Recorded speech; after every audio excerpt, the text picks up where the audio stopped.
Good morning, everyone. Good morning. Morning.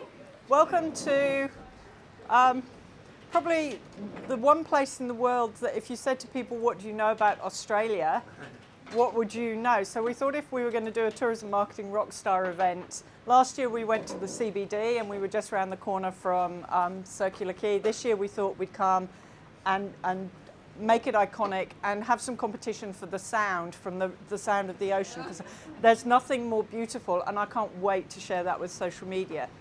You know, because how can you explain that, a meeting where you've got the sound of the ocean, the smell of the salt, one of the most famous locations in Australia. So because of the way Bron and I run the business, some of you will know her really well, some of you will know me really well, some of you will know us both really well, and please keep quiet about all the bad stories.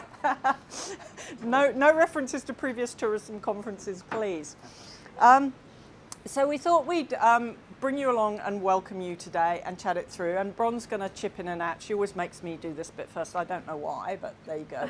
So today really began as a result of a product that we created that many of you are clients of in the room, called the Tourism Marketing Plan Blueprint, which came from us charging clients quite significant sums of money to write the marketing plan blueprints and marketing plans, and realizing actually there's an opportunity, because everyone in tourism wants to have things done for less money, because we're all used to running on the smell of an oily rag. We're kind of looking at this going, you know, 80% of this doesn't change from time to time, so why are we charging people to do that? So we created that product, people loved it.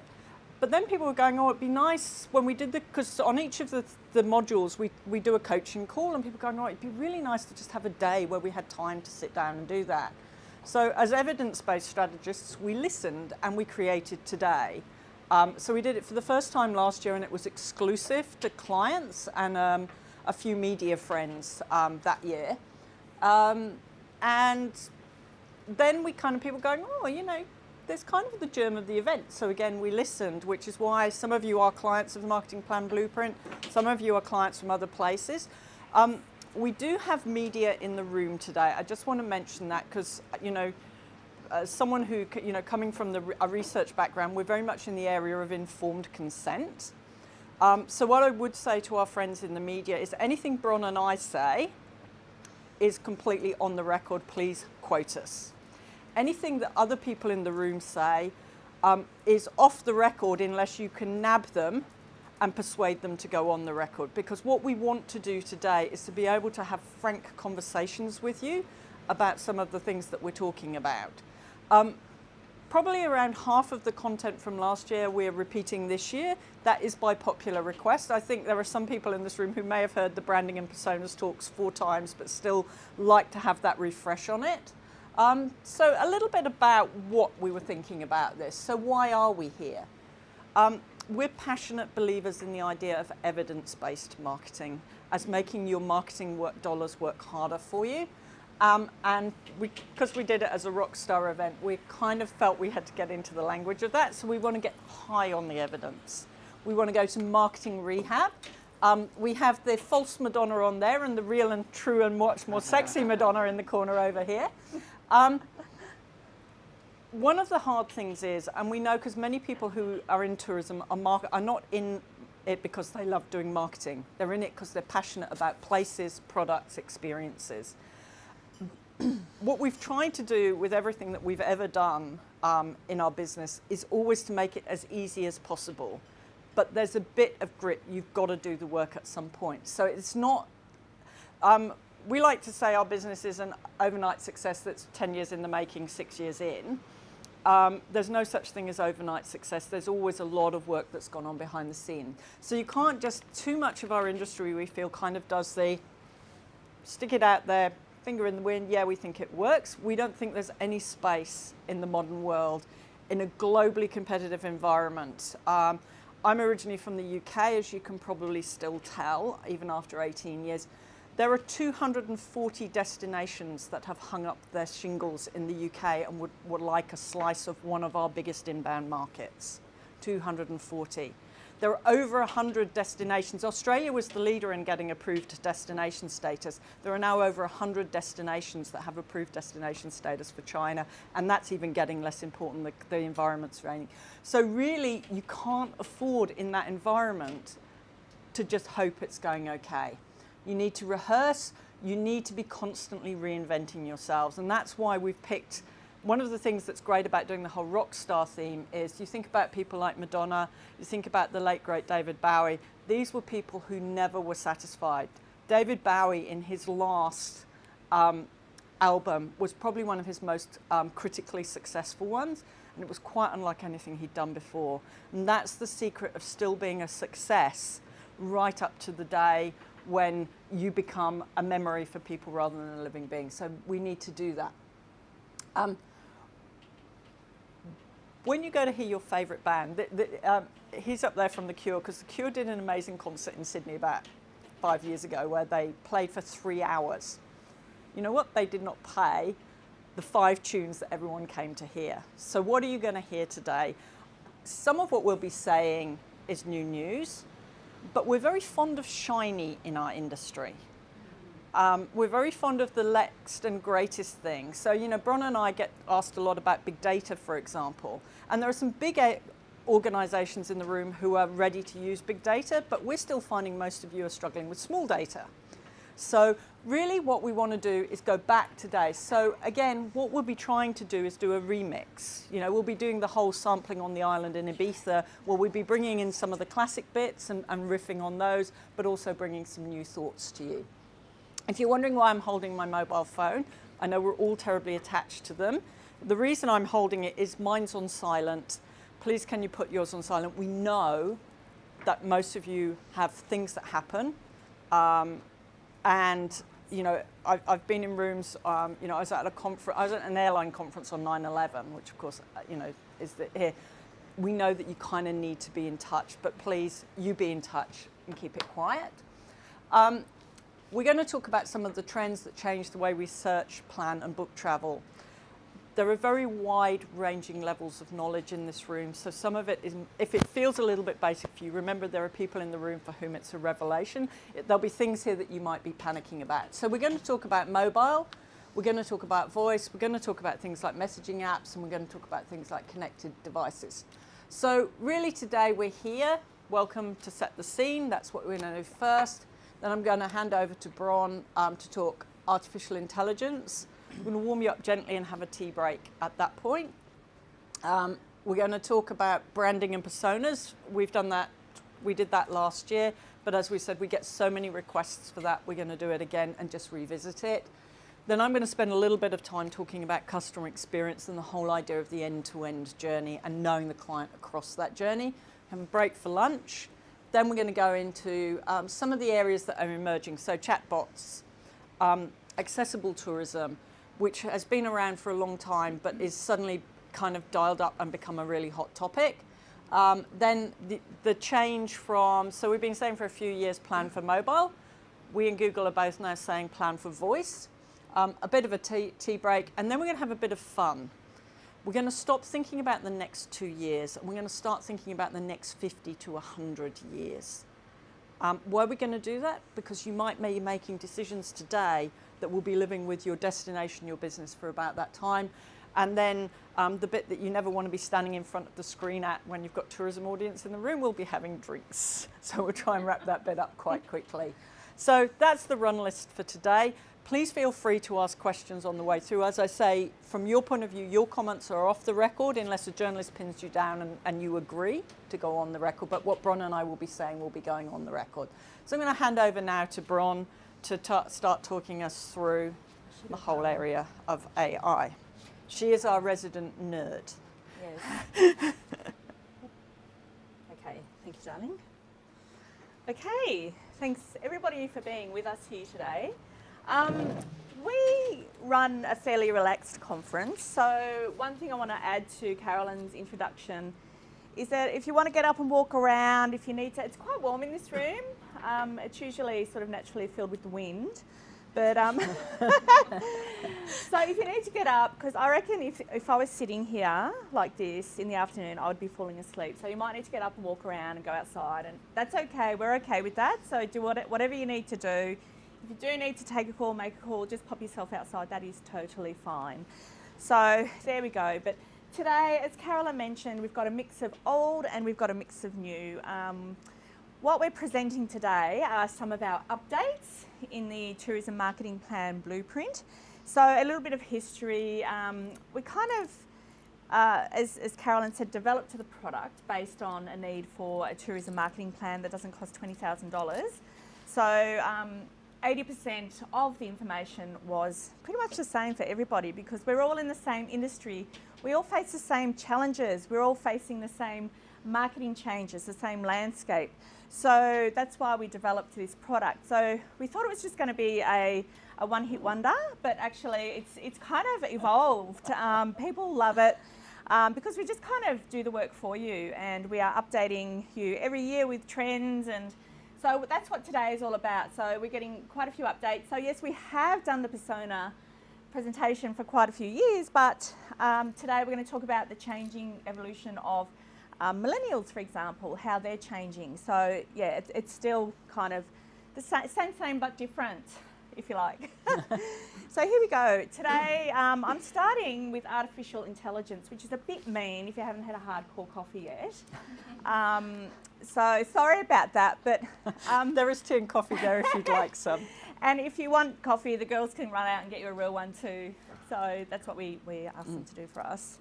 So this morning I was getting ready, and one of my daughters, I have 3 daughters, and is that a groan or? Yes, I agree. And one of my 8-year-old twins said, "Mum, what are you doing at the conference today?" And I said, what do I tell her? I said, "Oh, I'm starting to talk about artificial intelligence." And she said, "I don't like AI." I went, "What?" And she said, "It follows you around." I'm like, "You're 8." I said, "How did you know about that?" And she said... This is Daisy, isn't it? Daisy, yes, yes. Daisy's a nerd. She's just a born nerd. She said, "Oh, I saw it on BTN behind the news." Did you guys used to watch that? Yeah. Oh my God. So it's still going. I mean, I know it's there, but I'm like, wow. So, and she said, "Yeah, it's like Google Now and Google Voice and all that stuff." And I went, "Yeah, do you want to come? Do you want to do my presentation?" So it's quite surprising. So 8-year-olds are digital natives. All this stuff is completely normal. They are using voice. They know what a chatbot is. They know all of this stuff. So I find it really fascinating. But anyway, we're hiring Daisy out to do people's coding for them as well. Yeah, she does coding and stuff. It's weird. So basically, what today's about and what this morning's about is about setting the scene. And AI forms the basis of 3 of my presentations today. So this one's all about semantic search and AI and the role that it plays in marketing and tourism. And we're going to move into voice and also chatbots because they are executions of artificial intelligence in their own right. So AI is a sort of like an all-encompassing word. And lots of things come under that. So, even 8-year-olds know that. So, this morning, I want you to channel your inner nerd. Okay? You look worried, Lucy. Because I'm going to make you love this language, machine learning, artificial intelligence, semantic search, because if you embrace these words and these concepts, you are going to be winners in marketing. And that's essentially what it's all about. This is what it is. Now, marketing has changed. Over the last 4 years, it's changed more than ever. And that is because Google changed its algorithms. About 4 years ago, it wasn't just an algorithm update, it was an algorithm overhaul. Google completely changed the way that they work. They completely changed the way that the internet works. So if you think about previously, we all knew about keywords, links, keyword stuffing. basically the biggest pockets would win. And, you know, we had companies like Expedia and all those, you know, big guys got into lots and lots of trouble and lost lots of traction. So what semantic search is all about is it's intuitive search. It's trying to provide the best answers to the questions that, you know, to the people searching on the internet. Now, we have been talking about this for how many years, Carolyn? 5. 4 or 5 years. I get to the point I'm like, surely everyone knows by now, but they don't. I published this white paper 4 years ago, and people's eyes just glazed over. And this is all in your little show bags, along with a lolly bag too, if you need a sugar hit. So yeah, this was published and written by me about 4 years ago, and it's starting to happen now. So the only people that were really that excited 4 years ago about it were nerds in America and Bulgaria and people I know on Google Plus who I've never met in person. You're laughing, but they were really excited about it. So now hopefully you guys can be a bit excited about it because it's coming to fruition now. So it's all about the travel industry meets semantic search, which is, you know, artificial intelligence. So what I love about this is that it's, you know, the industrial revolution of our time. So 2017 is the new 1760. This is absolutely massive. We will never ever be here again. Such is the importance of what Google did. So when they changed to this algorithm, it was so big. So previously we already had Yahoo on it, we had Bing on it, and then once Google switched over, everybody was on semantic search. So essentially, that's where we're at now. So, but yeah, really, really important. We will never be here again. So the next few years, you really have an opportunity to cement your brand, your business, your destination in marketing on the internet that we will never have again in our lifetime. So it's huge. I've been saying that for 4 years, but I think people have been ignoring me. So I think I've gone through all that. And one other thing that I love about this is that it puts big and small on a level playing field as well. And smaller businesses and destinations have the luxury of being able to move a little more quickly too than bigger businesses. So that's what's really exciting about it. Okay. Yep. So what is semantic search? So I guess this execution of artificial intelligence is, you know, semantic search.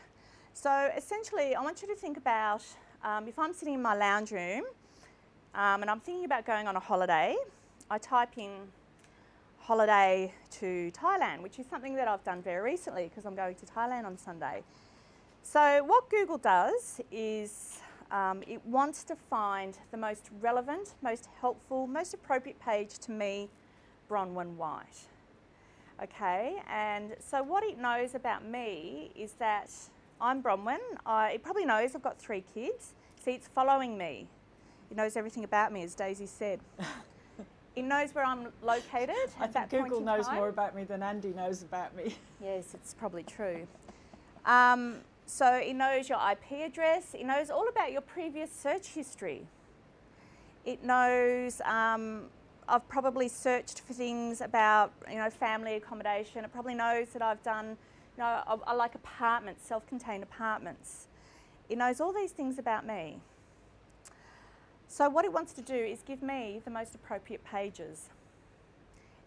So Google goes off and tries to find the most appropriate pages for me. So Google does not know what to present to me unless there's content on your pages. And this is the other side of artificial intelligence and machine learning. So it's collected all that information. It knows my social media behaviour, what I share, what I talk about. It knows Bronwyn White, it knows my preferences, all these things. So it needs to know about you too. It needs to know about the destinations and the businesses to know what to present to me. And it can't do that without content. So what happens now, each time you publish a piece of content, is that the machine learning algorithms driven by artificial intelligence kind of crawl through and gradually get to know your business or your destination. Gradually gets to know what you're all about. The more you publish content, the more it understands you, and therefore it's going to trust you enough to present you in a search. So your role in the next few years is to garner trust, reputation and authority in the eyes of Google. So Google needs to trust you enough to present you to me sitting in the lounge room. And what's interesting about this and semantic search is that, you know, what's on page 1 of Google for me is going to be completely different to my next door neighbours, who are a gay couple who love luxury, who, you know, we are their biggest nightmares when they go on holidays. They don't want to be anywhere near us. Mind you, I would like to go away with them by myself. But yeah, so Google would show them a completely different set of pages and preferences and destinations and holidays. You know, they might show them premium economy business class instead of economy class, a whole range of things. So the implications of this, what happened a few years ago, is what's on page 1 of Google is completely different for every person, every desktop, every laptop, every mobile device. It's dependent on your search history, who you are, where you are at the time of day even, you know, if we're talking about things like weather. So why is this relevant? I mean, you all know this in the room. The internet is used at every single stage of the traveller path to purchase. And we'll probably talk about this a little bit later on. So anywhere from dreaming, but right through to post-holiday sharing, when they're sharing information on social media. The internet is used in destination. It's really, really important to think about, if you're a destination here, optimising your destination for semantic search for travellers when they're there in destination, because travellers use their mobile phones more when they're away than they do at home, believe it or not. So as I mentioned before, your goal, actually just forever now, not just the next 12 months, is to build that trust, reputation and authority. And how do we do that? Through content. So that those machine learning algorithms can get to know you over and over. The more published content that, hi. Oh, awesome. So, you know, I'm not talking about you have to write a 1,000 word blog piece every day. It's just being active. It's just refreshing your content on the internet. It's just, you know, anything from images. I mean, we work in travel. We are so lucky. We're not washing powder. I mean, we say this as travel researchers. We do have a great job. You know, we've naturally got fabulous With apologies views. to the TA people in the room, we think we have the best job in the world. Yes, we're pretty lucky. So, you know, Google can read your photos, and these machine learning algorithms can read your photos, your images that you're uploading. So that's content. And there's no excuse for a destination or, you know, someone in the tourism industry not to upload photos every single day. I mean, you know, what do you click and share now? It's really, really easy. So we like to deliver a little bit of tough love now to our clients when people say, oh, I don't have time. You do have time. So publish content as much as you can, so that each time you publish that piece of content, Google will get to know you more, it will trust you more, it will present you more in a search as it gets to know you. And we're going to talk about that a little bit more around branding and personas. They play a big role in semantic search as well. So as David Amland, one of my favourite nerds, he authored a book called Google Semantic Search, says that the gap between online and offline is getting smaller. So you have two sets of customers now. You have human travellers and you have Google. So luckily for us, everybody here in the room, you pretty well have to do the same thing for both to make both happy. So it's not too hard. And what we're seeing too with mobile, as Carolyn mentioned in her introduction, we've been preaching, Google's been preaching for the last 5 years that plan for mobile first, desktop second. Now we've been saying this for the last few years, and I regret to say that many in the travel and tourism industry still don't have mobile websites. You know, that's just, again, there's no excuse for that sort of thing. Google's now telling us to prepare for voice. voice search. So those who are still lagging, still talking about, you know, don't have the time to do a mobile site, they're just, I don't know if they'll be in business in 5 years' time. Things are moving so quickly. I'm quite serious when I say that. So machine learning plays a role in the personalisation, in the delivery of information that we're getting on the internet. So, and voice is a big part of that. And that's what today is all about. So again, it's great content that truly resonates with your customers, your potential travellers, is also going to make not just your travellers happy, but Google happy as well.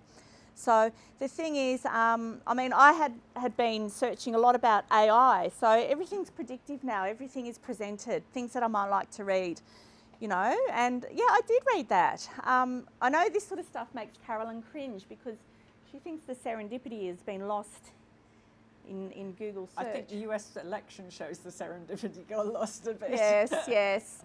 But, you know, it's all about hyper-personalisation, and that's where we are headed with all of this artificial intelligence and, yeah, all this, you know, it's following us.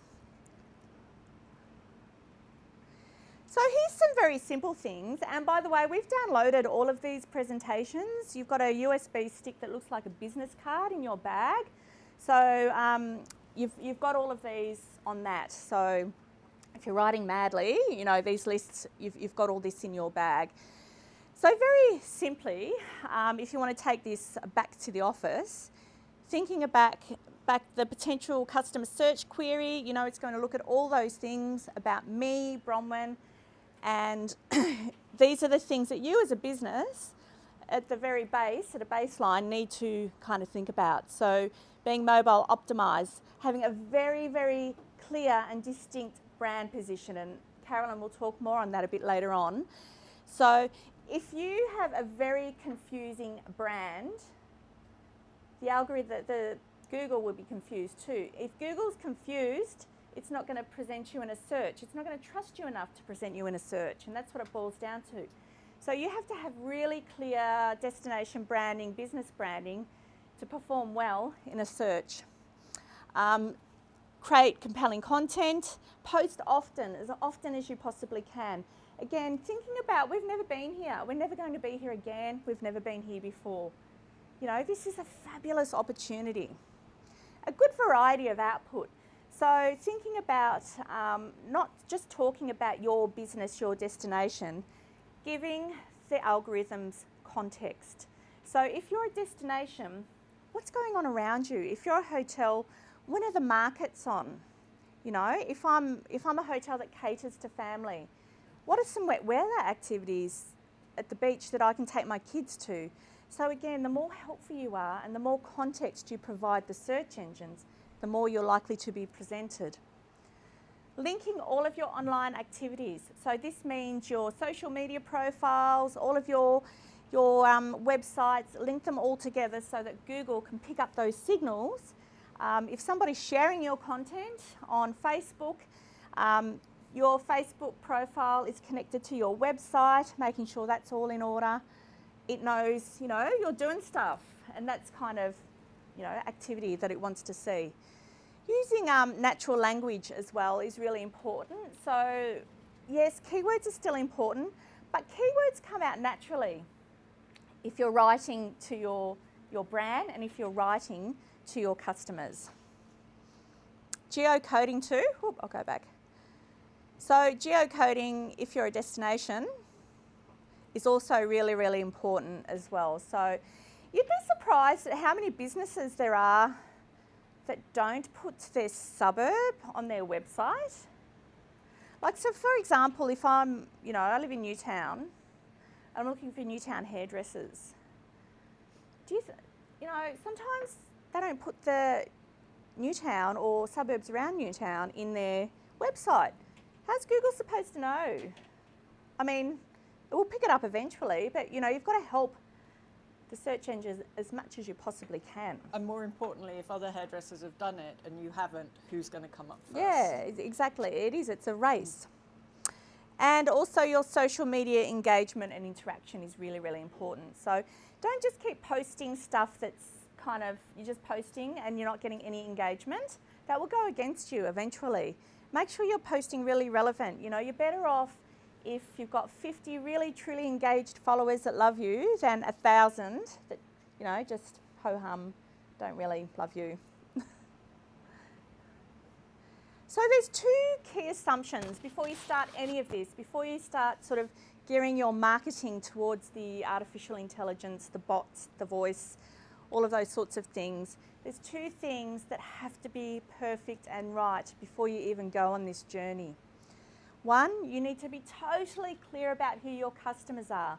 Again, this is not new news, but it's more important than ever because you can't be all things to all people in the search engines. I mean, it's just good practice marketing anyway, just to create your personas and create your target markets and segments. Again, if you're confusing the search engines by talking about families one day and then couples and then groups, I mean, you've got to have a couple of different target markets, but they won't be able to figure you out and therefore won't present you.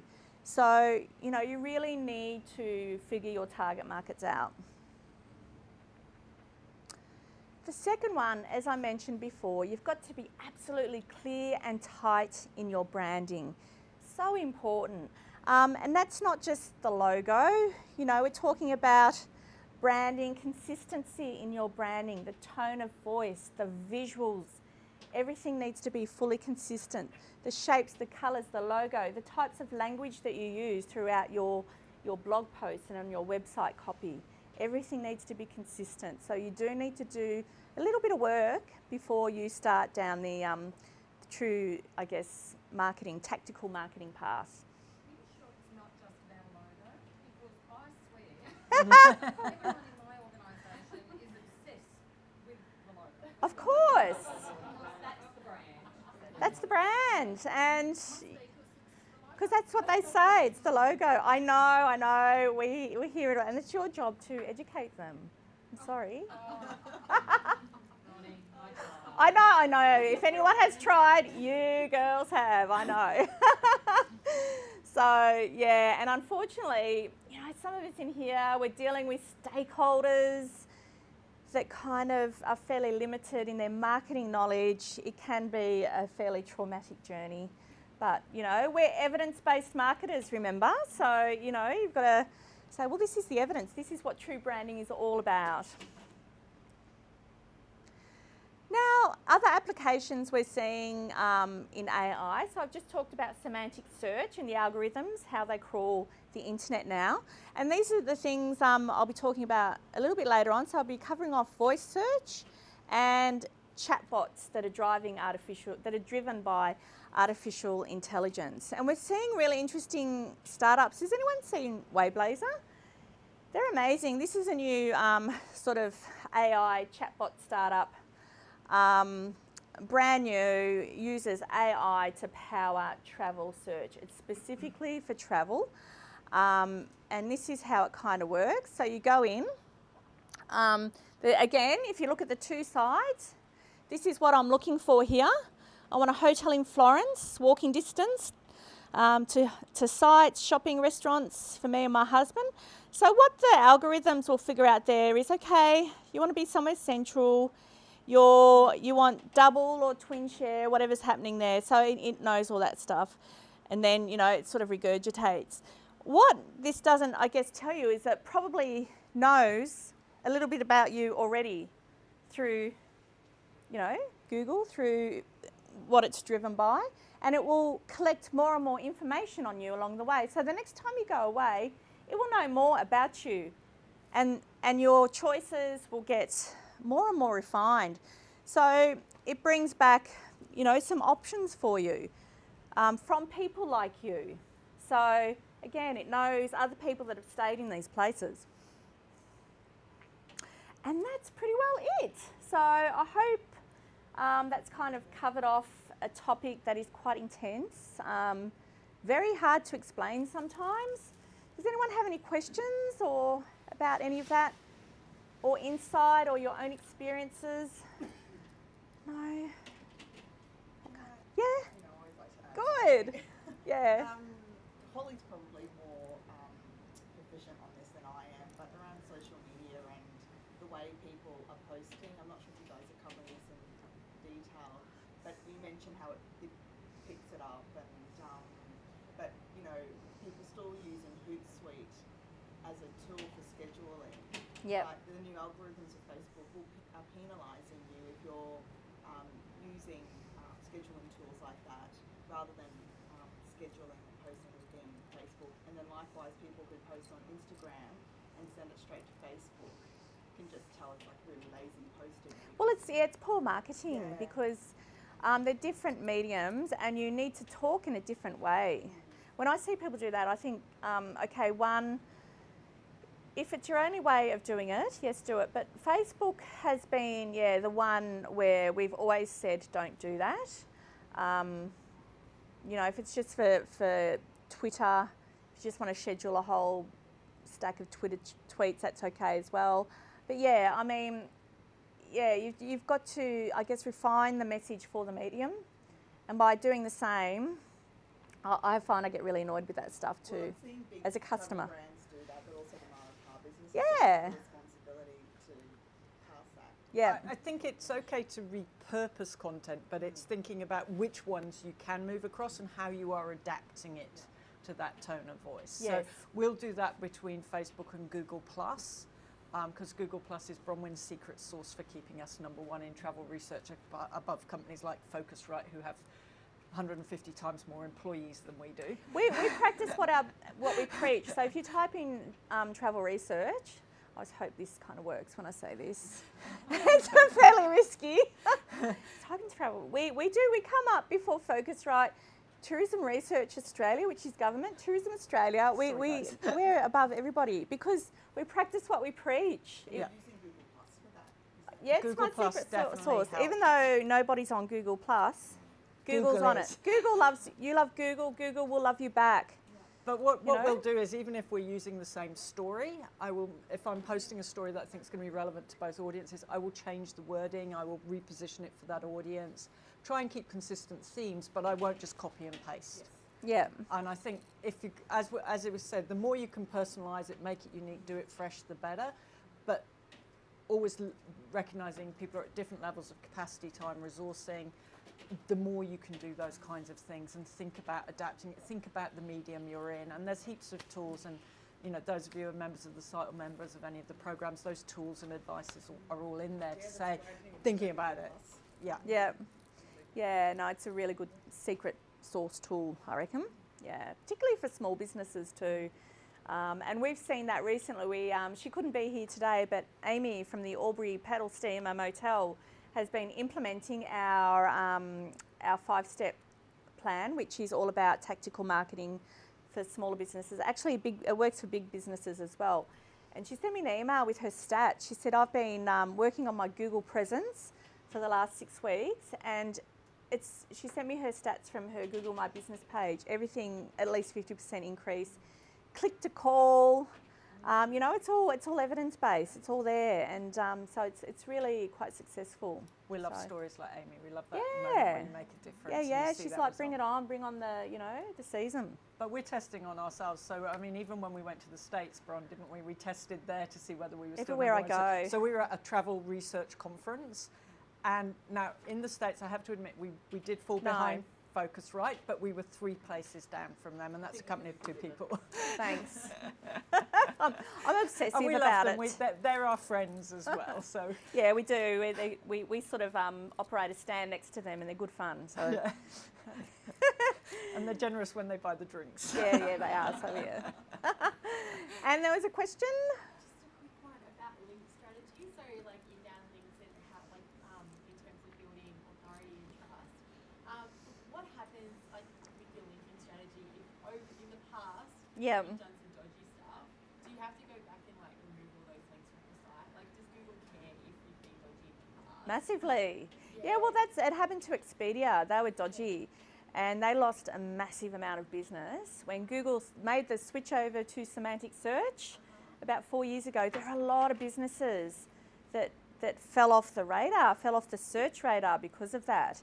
It did a lot of damage. So yes, if you do dodgy link building strategies, Google picks that up, and it knows. So. Inbound links from credible sources is still a good way to. Absolutely, yeah.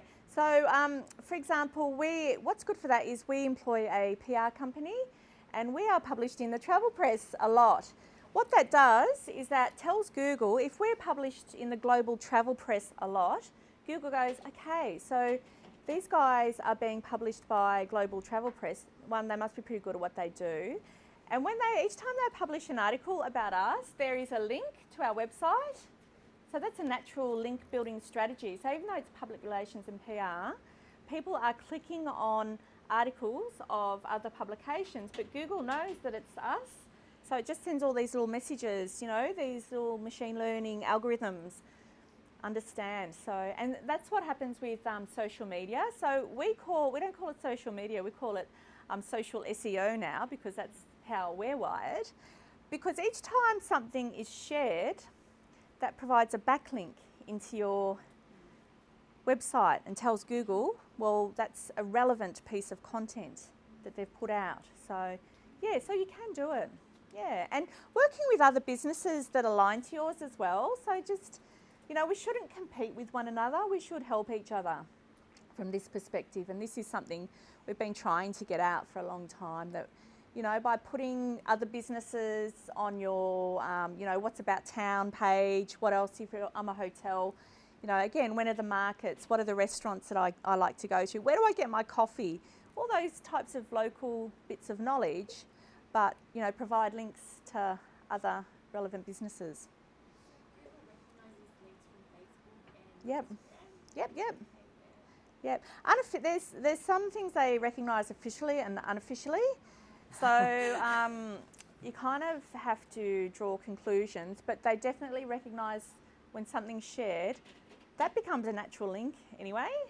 So yeah. So is that like an article that's shared, or is it like if someone posts and there's a link within the post? I'm just wondering about this. Both. It will do something.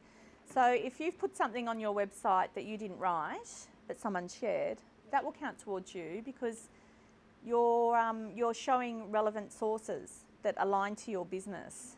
Does that sort of make sense? So, yeah. Anything else? Yeah. We were talking about Facebook and social media and this whole issue with Facebook and fake news.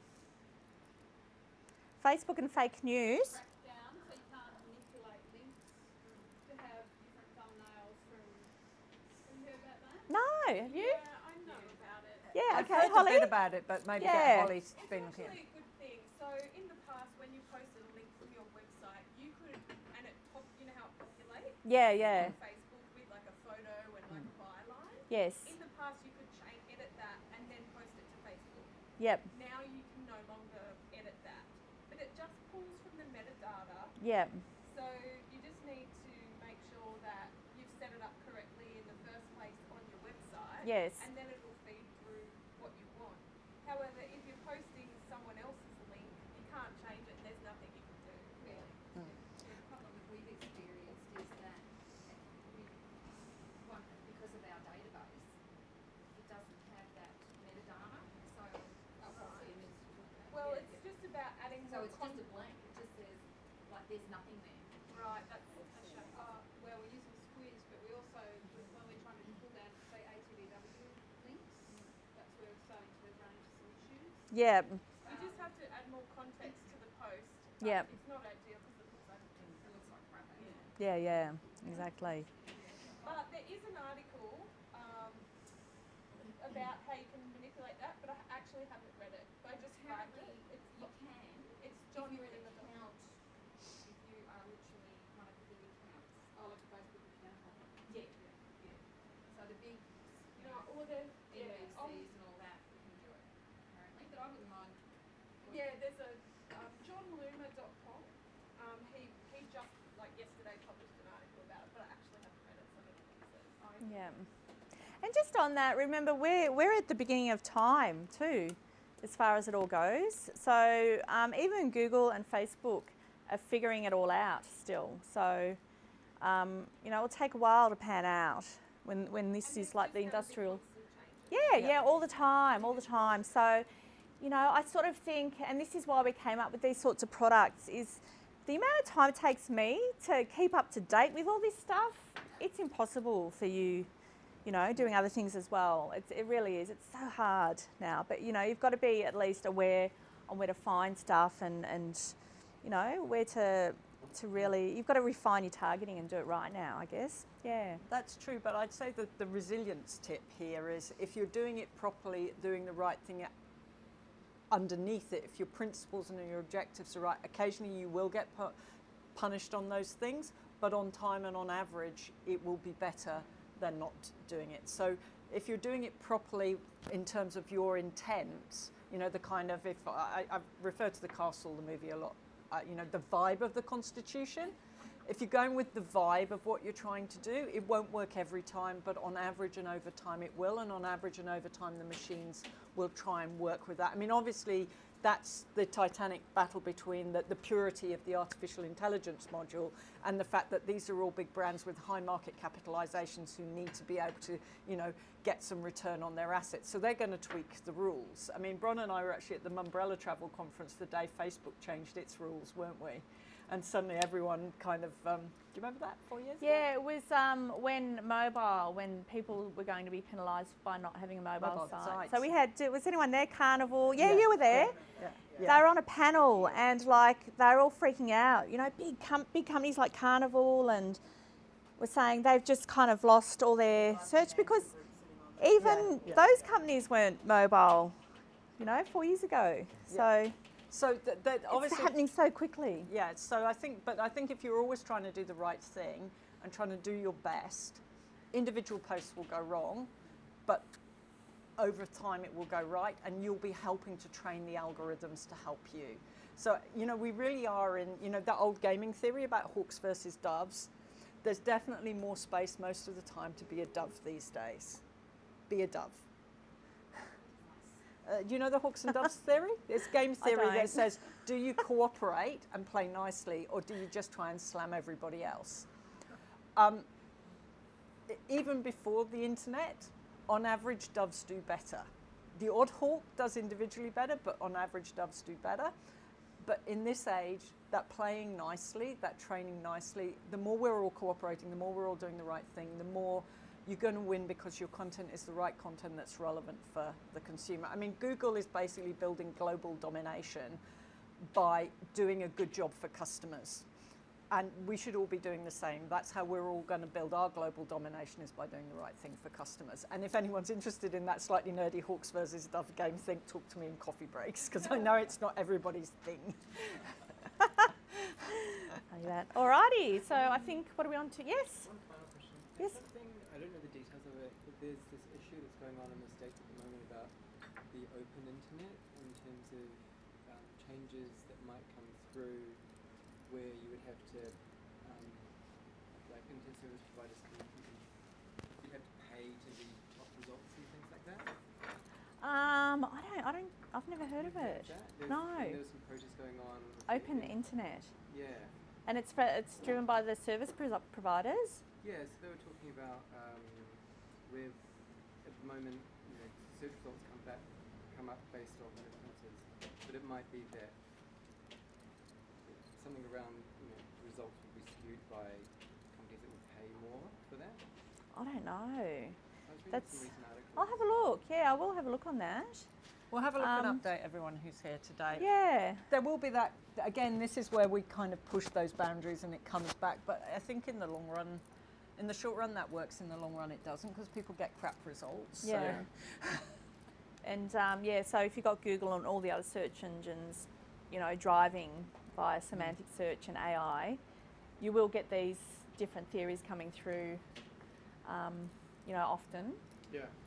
But whether or not they're going to be able to stay because they're up against some massive giants is another thing. But yeah, I'll go off and have a look at it. I mean, but even when the giants get it wrong, if we look at what's happened with Google and with their travel products, which I know many people in this audience will be wrestling with, you know, this Google, that's where government and regulation starts to sit in and coming to that. So you've got the, you know, the European Union, for example, saying, no, you want to do that, you're going to pay billions.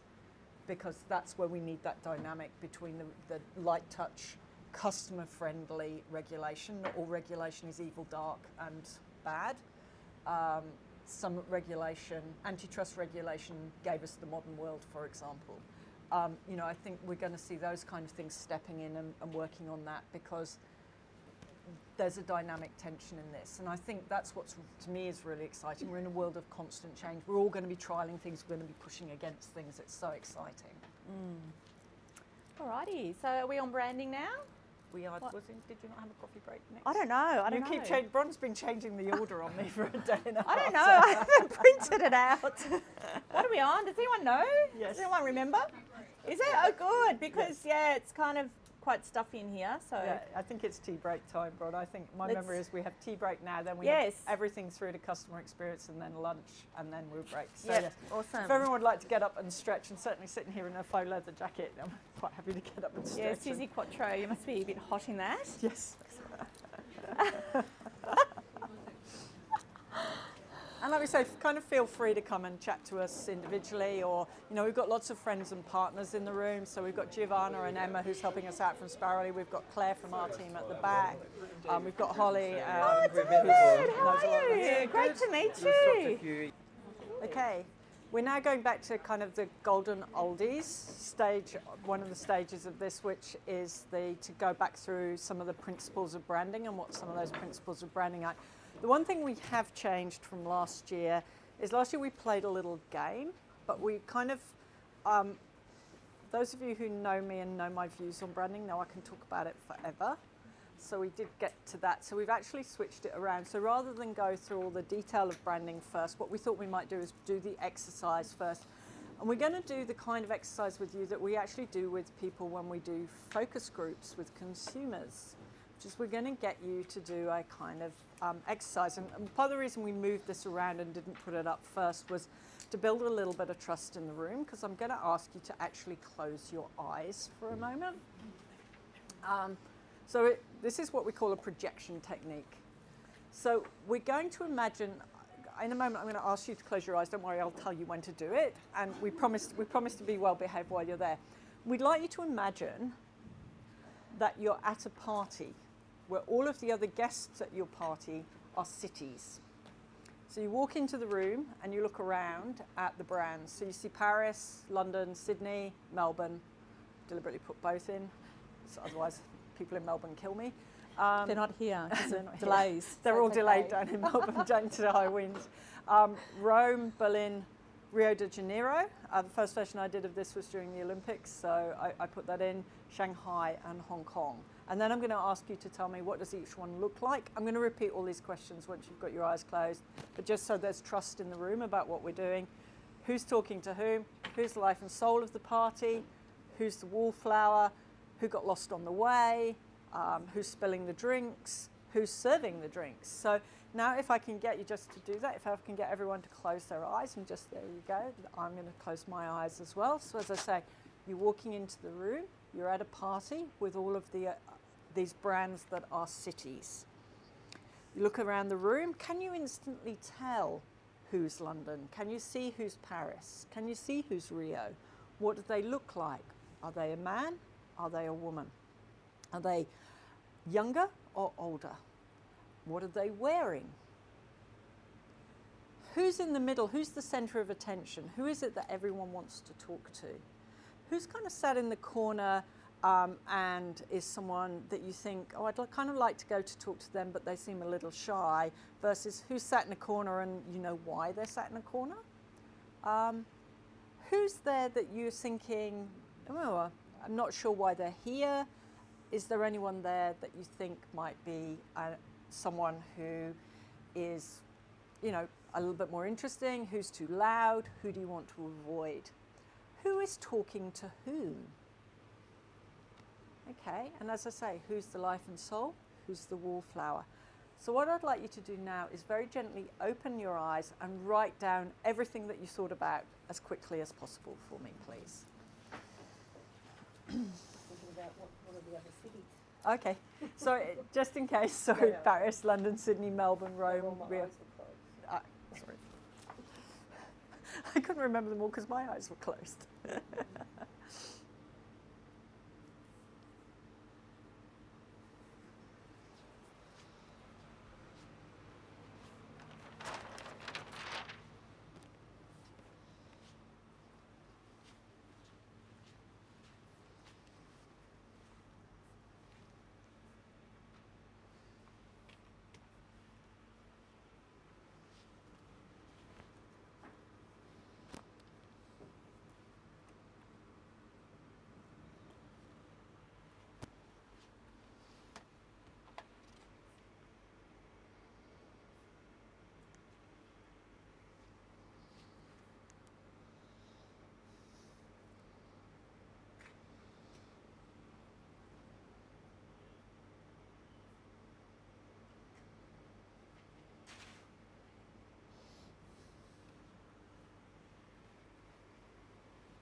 How's everyone going? Anyone need more time?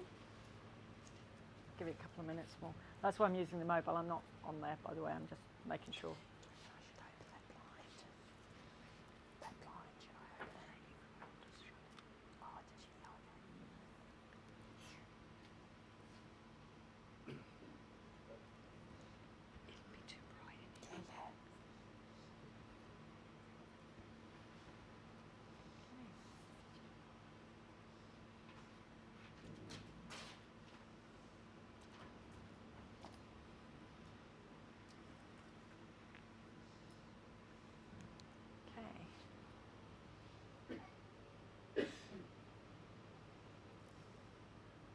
One more minute. Everyone okay? Anyone like to share their thoughts? So who was the life and soul of the party? Rio. Rio. Okay. Was Rio a man or a woman? Female. Okay. What was Rio wearing?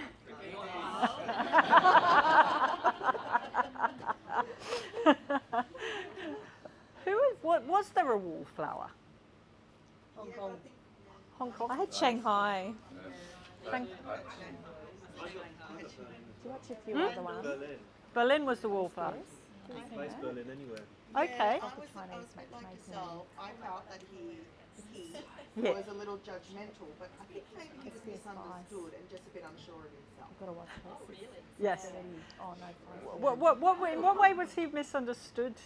Well, he came across like he was maybe looking down on people, Yeah. but I don't think he was. I think he was just really shy and he just didn't know how to interact. But then I had London as bored and disconnected. And yet an older person, and the others didn't come up as young or old, but just really completely disconnected. And Okay. The whole party. What about? I had a bespectacled male art dealer in Berlin. I had art as well. Okay. Okay. Great. Anyone else different from London? I mean, did anyone else have London? Was London disconnected for everyone? I had London was really talkative.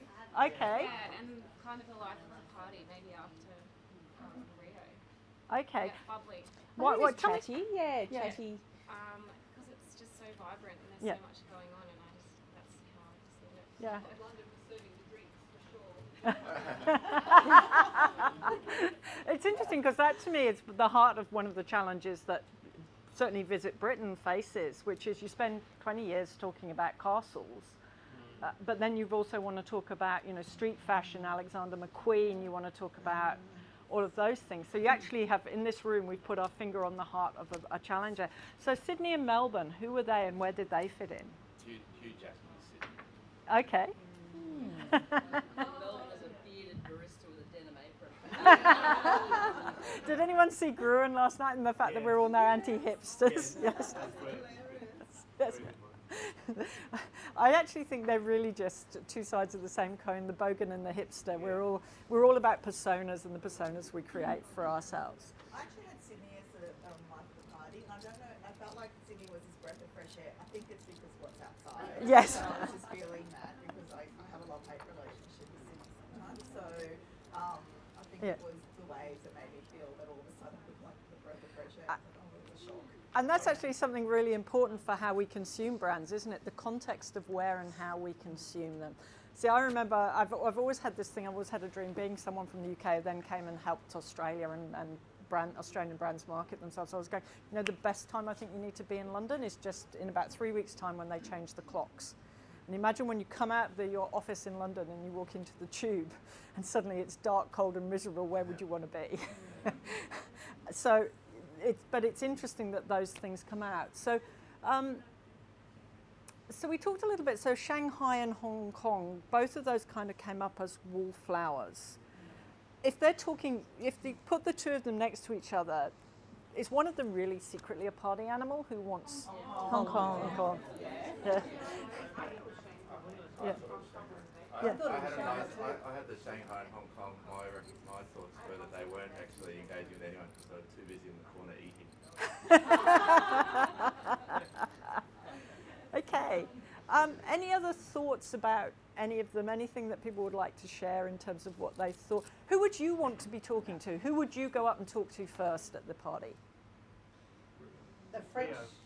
I think if I was feeling unsure about myself or not confident, I'd go to Rome because they're Yeah. a little bit, they'll make you feel good. Yeah. I had a lot of, thanks. like, here for Rome, I said, smelt really good. Yeah. And had all the women giggling and make, slash sleazy. But it Yeah. makes you a bit more confident about yourself and have, you're feeling and looking. Go and speak to an Italian, right? Yeah. You feel bloody amazing. And I had Rome as a man. Okay, so Rome, that classic Italian. Yeah. Yeah. Great hair. Is Mum in the background? Usually it's with Italian men. Apron and What about other people? Who did you want to talk to? I had an interesting one with Shanghai and Hong Kong. I had both traders, Yeah, but Hong Kong had a backstreet trader, yeah. and Shanghai had a high-end, Okay, lots of shopping bags, Gucci, etc., etc. okay. So what do we think this tells us about places as brands? Yeah. And did you know how you kind of felt about them? Yep. Because I'll kind of now sort of tie it to the Rockstar theme. Same thing here. A variety of different. Some of them are okay. Some of them are pop stars. The division between rock and pop. Does it matter anymore? So lots of different ones. Again, do you like them all? Are there some you like more than others?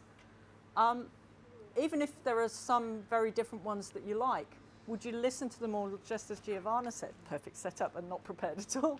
Would you listen to them in the same situation? Because that's what rock stars are really. That's what they're increasingly saying. I mean, yes, it's about the music and it's about all of those things, but it's about brands and it's about personas. And I remember last year we spent a lot of time talking about the way in which Taylor Swift engages with her audience as a brand and how a lot of what she's built on, apart from the music, she gets away with it because the serious musos write about her music, but her true fan base, really it's about a deep and intimate connection with them. She really gets her brand super well. So again, if you'd listen to them, anyone you didn't recognise there, I think. Oh, yeah, just about all of them. It's quite funny because there's. I know her. Okay, so you've got David Bowie, you've got Madonna, you've got The Clash, you've got Biffy Clyro, who are a Glasgow band, you've got AC/DC, you've got Meghan Trainor, you've got Wham, and I've completely forgotten this guy's name. It's Kanye West. Yeah. Okay, so again, just trying to get people immersed in that idea of branding and what branding means. Bringing this more into our space, so why should someone choose your experience, your product, your service, your anything, especially if they've never used you before? And that's where your brand comes in. And there's going to be a little bit of repetition in here on some of the points because they're really important points. And we're kind of hoping that by repetition, just as you do when you learn it at school, your times tables, that it kind of sticks. It provides that mental shortcut through the clutter. Because again, we're not talking in an isolated environment. We're not just talking in a world where we're talking about destinations or airlines or experiences. We're also competing with the consumer's attention against every other category of information.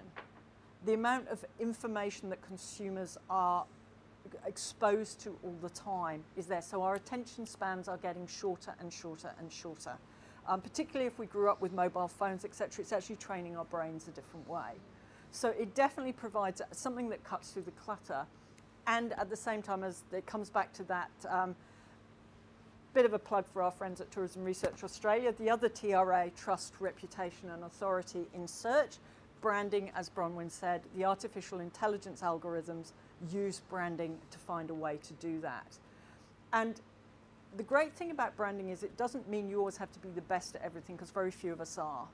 Experience and customer interaction is a decathlon. It's very seldom a sprint. Thanks to KLM for that analogy, which I've been borrowing for the last 25 years. We don't choose brand A or brand B simply because we think it's better. We do it because we're confident in that. Human beings are risk averse. They do not want. Losing something is more important than gaining something. You can actually offer people an exchange. They've done this test many, many times, and they will keep something that's worse because it's theirs. Those of you who work in the area of frequent flyer programs will know people will hoard things and they won't give them away. They'll be waiting for them. So it's that what branding does is it gives people confidence to choose you. So your mission is, apart from an excuse to put Daniel Craig up there, why I didn't say, classic opening line, mission impossible. This is not mission impossible. This is very much mission possible. And it's a very effective way of doing it. So your mission here is own a position in the customer's mind so they think differently about you, about things that they care about.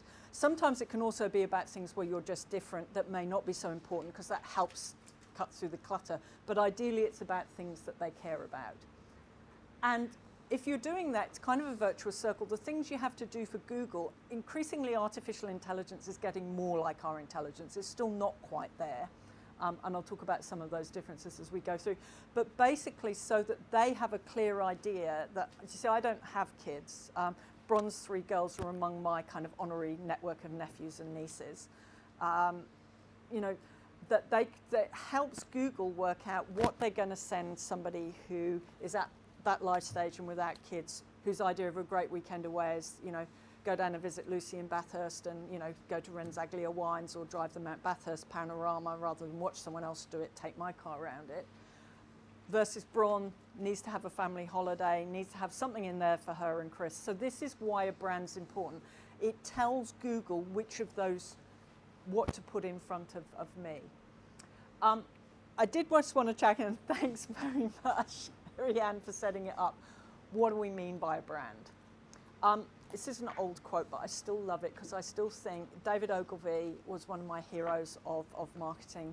He's been around a long time. Well, he's been dead a long time as it goes, but and he's still so eminently quotable.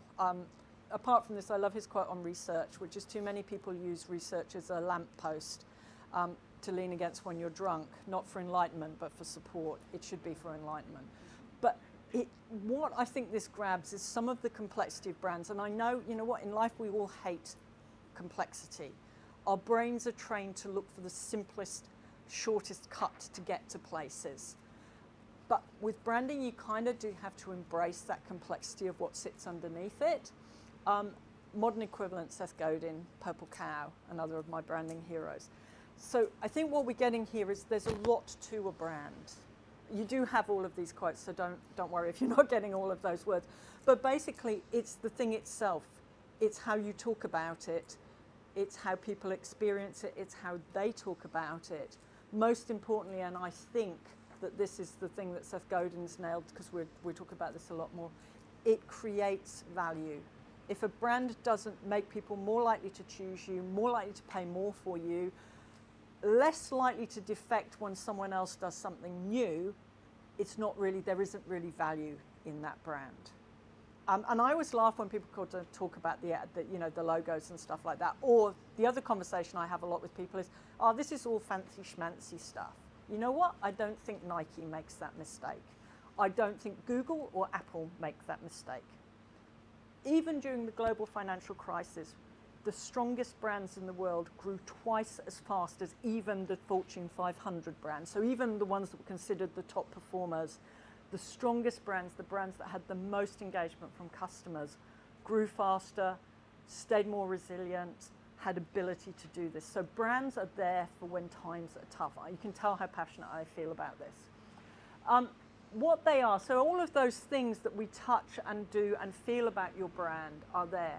And that's consistency across the different mediums. So words, tone of voice, language, image, video, visual identity, your logo, your colors, all of those things are part of it. As you said, Carrie-Anne, these things are sometimes confused with being the brand. They're assets of the brand. And again, the reason they're important, they're not unimportant things. They're very important things. They're the bits that you can hold on to and create value around that you use as your tools to do this. So what we're going to do now is we have a framework that we use. There are many, many different frameworks.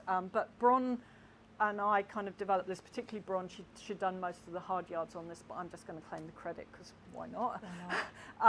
To talk about breaking that down and understanding what that means in terms of what they're doing there. And this consistency, as I say, consistency is such an underrated thing in marketing. You know, we always do want the new and the shiny. But the thing is, how many of you who grew up in Australia can still sing the Vegemite song? There you go. Because some Gen Zers at the back putting their hand up as well. So every time you change things, you're breaking that memory or that connection. You know, how many of people in this room can still sing or still tear up when they hear "I Still Call Australia Home"? Even though that Qantas doesn't use that anymore, it's still part of the history of Qantas's brand and involved it. It's really there. So as I say, it's more resilience in your brand. It's there to help you when times are tough. It's not a glamorous thing. It's something that's worth investing in. What we'd say about this is that consistency needs to cut across many things. So it's really important to understand what your brand is and to articulate it. Whether you use our framework or you use a framework of your own, a lot of the frameworks are very, very similar. As long as you're doing that, it's really, really important. And talk to people about it. Make sure that, you know, the people who are in your front desk at check-in, the people who are manning your visitor information centres, all of those people should understand the brand. And they don't have to understand all the technical detail, but they should know the words and phrases so that they'll instinctively start to use them. So that what's said in your advertising, what's said in your social media feed, what's said when you experience the product is all working together. Because as I said, it's about efficiency of effort. It's not that there's no work, but the more you do it, the more efficient it is. So you hear the kind of virtuous circle. You don't ever get to stand off the circle. It's continuously changing. But what you're doing is borrowing all of that consumer memory.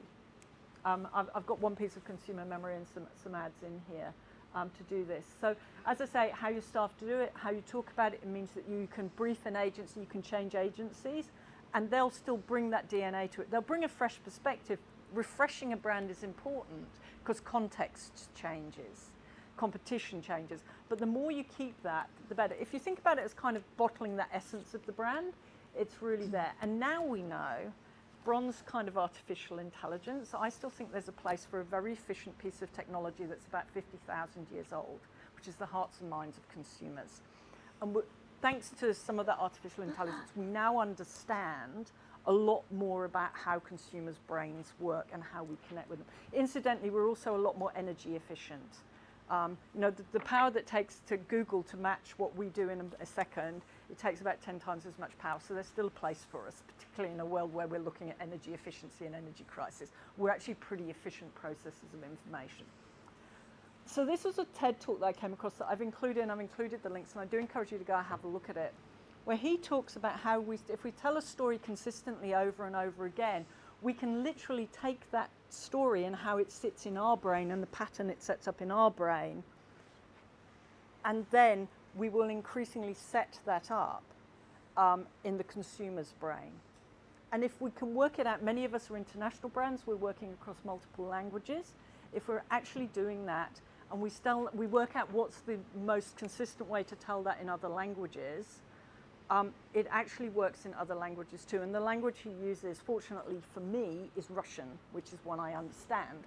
So I can actually hear what he's talking about. So I do encourage you to go and have a look. And I also wrote a blog piece about this because I found it was so helpful in thinking about that, why it's consistent. Because if I'm always using the same words to you, just as we've kept talking about your brand for the consumer and trust, reputation, and authority, the more we're consistently doing that, the more it's embedded in your brain as mental shortcuts. So I think that that's really, really important. It isn't for nothing. You do have to work at this. What we're trying to do here is minimize it. But as I said, over time, by doing that and keeping that consistency be there. So I found this little, and I'm not sure it's really super clear, but why it's efficient. So marketing is telling people, here you are, trying to chat someone up, I'm a great lover. Public relations is getting someone else to say, trust me, he's a great lover. Advertising is repeating that message over and over again. I'm a great lover, I'm a great lover, I'm a great lover. Branding is having the customer come to you and say, seduce me. I understand you are a great lover as a brand. So that is what brands do. Brands encourage customers to want to come to you. Can everyone in this room think about a brand that they're passionate about or that they feel strongly about or that they use over time? Interestingly for me, one of mine, people, think about the brands that you do and think about what they're doing to do that. Brands that you choose even when, you know, they're not the cheapest. They're not the most available, that people will hunt out, particularly for those of you I know from regional destinations. You know, sometimes people are driving 3, 4, 5 hours to you. Why are they going to drive 3, 4, 5 hours to you, past other beaches, past other wine regions, past other amazing heritage experiences? What is it that's bringing them? And that's what a power of a brand is to do. So we're going to go, I won't spend too much time going through the detail of the brand here, and apologies for the lots of the words, but this is so that you've got those words behind you. So basically, we're probably going to just talk mostly around the kind of outer edge of the brand ring, because, you know, your positioning, your market, Bron's going to talk about after this. I always start with the functional benefits for the simple reason that all of the things you talked about this morning, Carolyn, about educating people about brands, they tend to know what the functional attributes are. You know, they tend to know Qantas has planes. They increasingly tend to know you have, you know, the new Dreamliners going on the Perth route. They know that stuff. And it's the easy bit for people to get about what your brand, and it's still important. Two things about it. One, it says you have permission to talk to them about the topic you're trying to talk to them about. So if you're a coastal destination, the fact you have beaches gives you that permission to talk to them about a coastal holiday. You know, if you can't, you know, if shampoo, for example, doesn't clean your hair, it doesn't matter how beautiful branding is, it kind of won't last. You know, people use it once and it's like, I really liked it. It's like when a lot of the first environmental products came out. We, you know, those of us who cared about that stuff paid extra to buy those. When they didn't clean things, we stopped buying them because we might want to save the planet, but we still don't want to go to a business meeting in a suit with a tomato stain on it. So competence is important, and it's very important to think about that. Not everyone has to have it to the same amount. You just need to be over the threshold. Because, and a good example of that, you know, when some of the new insurance brands came online, the Bingles and all of those guys, they were all fun and funky. You know what? Customers don't, what you want to know when you buy insurance is that if your house gets flooded, someone's going to give you money. So if you look at the way their advertising evolved, they've kept the fun, but they've started to underpin it with that competence and seriousness coming through. What are your proof points for that? So what is that? And the functional benefits are all the things that you do, and ideally some of those are different and better than the competition. But you know what? It's increasingly hard to stay ahead on anything that's a hard or functional benefit. I worked for the International Air Transport Association for about 5.5 years in their research department. We used to track customer satisfaction. You know what? When British Airways launched the first flatbed, well, firstly I thought they'd gone crazy because it was a huge overspec, but it changed the game.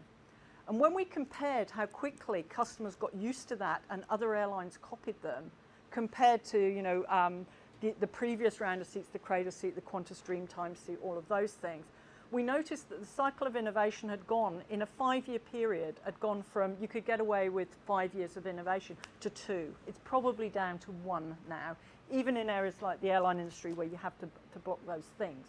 So really all of those things are there. And it's also a means to an end. So I've used the example of a roller coaster. Having a roller coaster in your theme park says you're going to give people fun, you're going to give them that emotional benefit. And this is one, I did some looking at the whole area of cities for Melbourne and what are the measures of a city. And this was, I really like the Monocle Quality of Life survey. It's lots of fun, it's not very quantitative, but it gives you a real good feel for things. And as they say, it doesn't matter how many art galleries your city has if it isn't safe, which is why that, you know, those core competencies are there. The emotional elements, this is the bit that people tend to underrate, and it's so important because you can fake everything else, but you can't fake emotion. You can't fake how you make people feel. And this is the bit that people pay a lot of money to guard as brands. If you look at brands like Nike, who's one of the brands I most admire in the terms of the way that they do these things, this is the bit that gets you beyond, it is the closest, it is the cheapest, it is the easiest to buy. So definitely this is what you need to be thinking about. So that is the things like, how does your brand make me feel?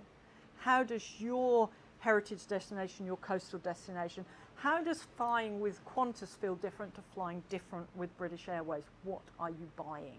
How does cruising with Carnival feel versus cruising with Royal Caribbean? Yes, they've got different ships, but those different ships are an expression of different brand personas and different target markets. So this is what you're really, really trying to do, is to build some of that in. And ideally, we look at that through core frameworks of archetypal needs. And these are two examples of that, so that we actually look at this in a deep frame of psychology.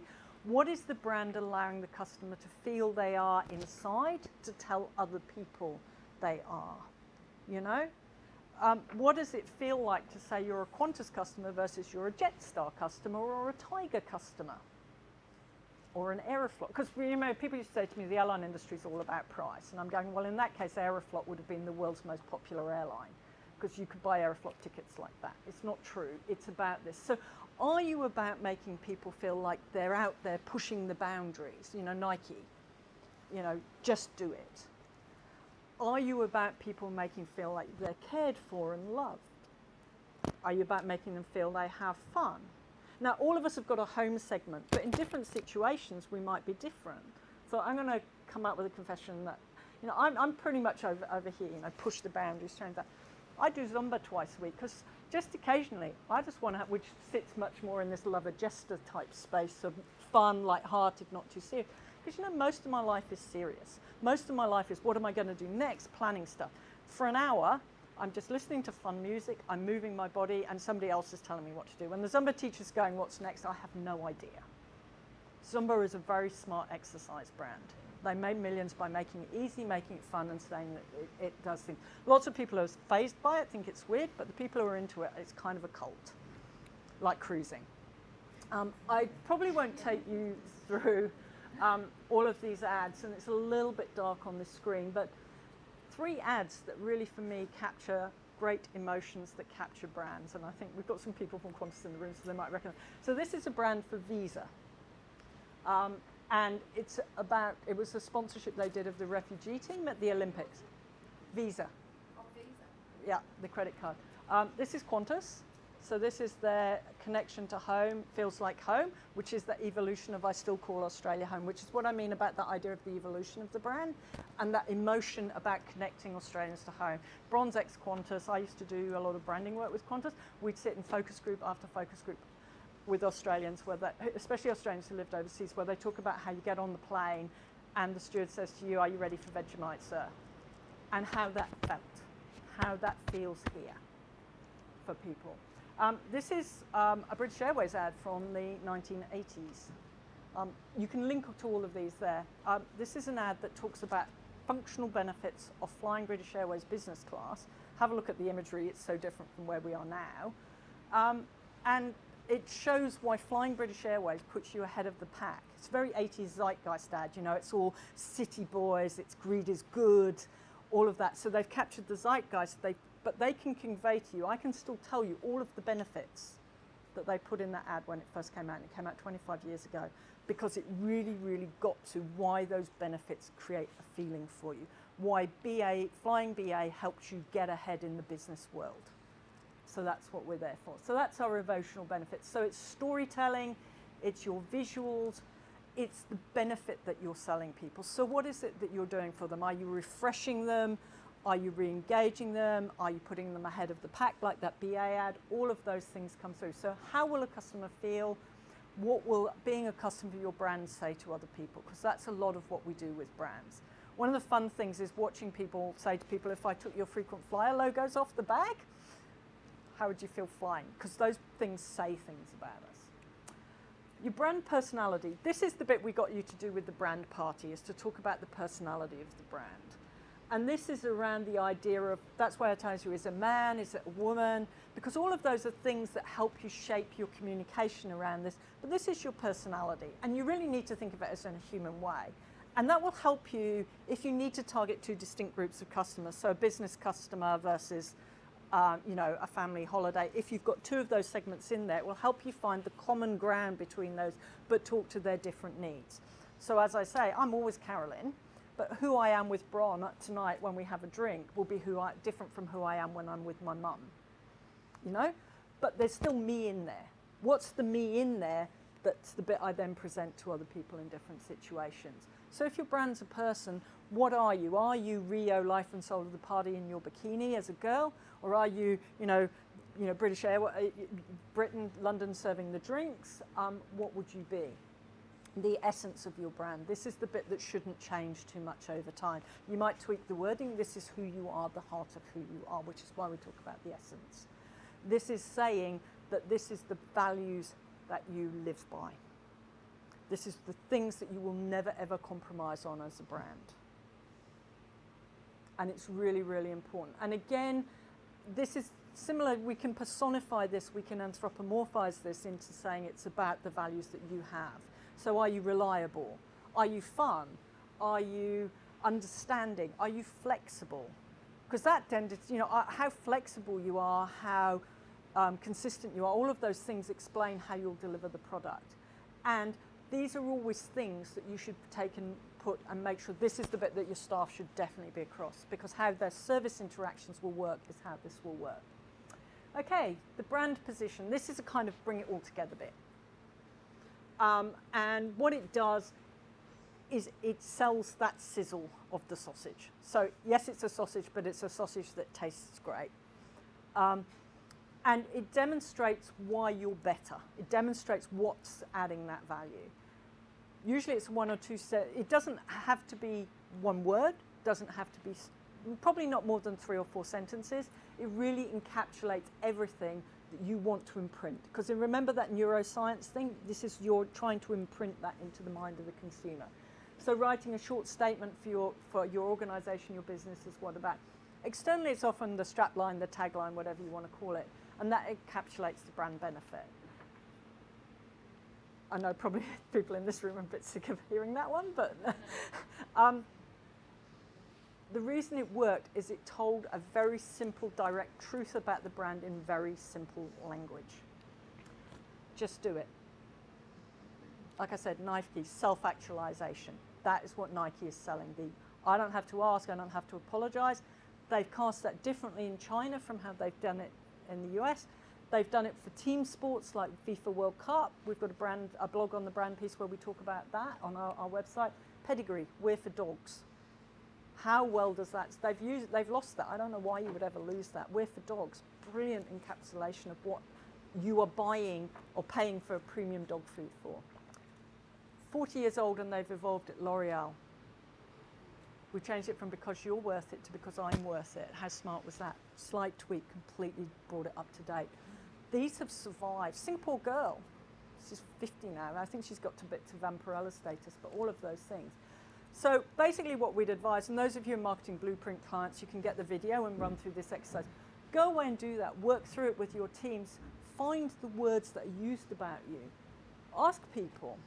We use this example a lot. You've got 80 beaches in it, Carolyn? 83 beaches. So your benefit is you've got 83 beaches because, you know, I'm so fed up of seeing. No, we know now. That's what, 11,000. Yeah. Australia has 11,000 beaches, and Coastal and Aquatic is our platform. So that Tourism Australia is taking that coastal and aquatic message to the world. How are you saying, okay, you've done the bit in getting their attention, how are you getting them to drive, you know, 3, 4, 5 hours or pay Rex's fares to come to you? And that becomes then how you sit under that overarching brand of the coastal and aquatic theme. That's the bit that says, I'm going to go there rather than I'm just going to stay here. Because, you know, this is 25 minutes drive from my home, 35 minutes in the rush hour. So what is it that you're doing that's getting me that value? And make sure you share it with your agencies. Don't be mysterious. These people are your partners. You've got to trust them. Let them sign a non-disclosure agreement, of course, but that's that. So that was branding, and thanks for sticking with me, particularly those of you who've heard me rant on about this a few times. If you have any questions, we'd love to answer them, but I'm going to hand over to Bron. She can talk about personas. Again, if you kind of need, while we're swatching over, to get up, move around, do anything, please feel free. Any questions? All of that you just said is on our... It's all on the disc, and Kerry, and you've got the marketing plan blueprint, so you've got it all as a recording as well. It's a very broad question, so I mean we could probably talk about this all day. From my perspective, especially working with hotels, it'd be the same as destinations, I guess. What we tend to find is the biggest part about building that brand is making sure that our staff members or suppliers in a destination live and breathe it and Yeah. are actually selling it. Yeah. I'm just wondering, are there any, would you take exactly the same approach or any sort of tricks or best practices on an internal marketing strategy to get people to live and breathe that brand, which then will sell it to the customers? There's definitely, and I would say that's one of the best marketing investments you can make, so Yeah. 100% agree with that. I do kind of workshopping stuff. I'd be interacting with them. So again, they've slightly evolved it now, but a few years ago we did it was the other side of the needs thing. So rather than the brand, it was how do you express the brand to a consumer need with then Tourism Queensland, now Tourism and Events Queensland. So we created these segments for them, which links nicely to bronze personas. And we actually took them in and we got them to do workstations where we played with it. We got them to do role plays. We got them to think about that. Create situations where you can do that. Now online you can create training videos. What does this look like? You know, when you're doing your customer service training, what are the words that you use that express that difference for that particular brand? And particularly increasingly, if you look at some of the big hotels within the sub-brand. You know, so how does Hyatt House do it differently from Hyatt Grand, but still be Hyatt? What's the difference there? How does that work? So that's the way I would say it. But I'd also be giving people simple things like little postcards, something quite tactile. So when I worked at IATA, we had a mission and 5 goals, and I had it on a postcard. Every staff member got given it on a little postcard. Mine was pinned on our desk. Every staff survey, they would ask us about that. Our recognition of our values was huge. Our belief our senior management was leading us well to deliver those values was minimal. In the cone of silence. This was 20 years ago. But that's where it is. That's the other thing I would say is, in addition to training people to do it, you have to live it. They have to see that you are living those values yourself when you're interacting with them. But, you know, give them mnemonics, give them ways of doing it, give them assets that are built to their level, that recognise they're not necessarily always going to be, well, firstly, as articulate about branding as you are, secondly, as engaged with the brand. They will be. Most people want to work for employers they care about. And I actually think, if you look at the turnover in hospitality, it's because we don't build that engagement with people. Does that help? Yeah, absolutely. Yeah. Great.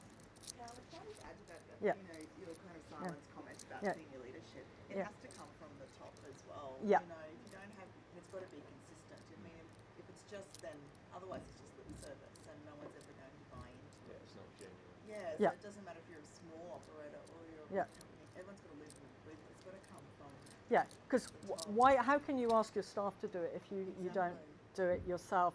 I think the other thing, my other advice to people when doing brands is think of the concept as a rubber band. So a new brand, a brand positioning should stretch you.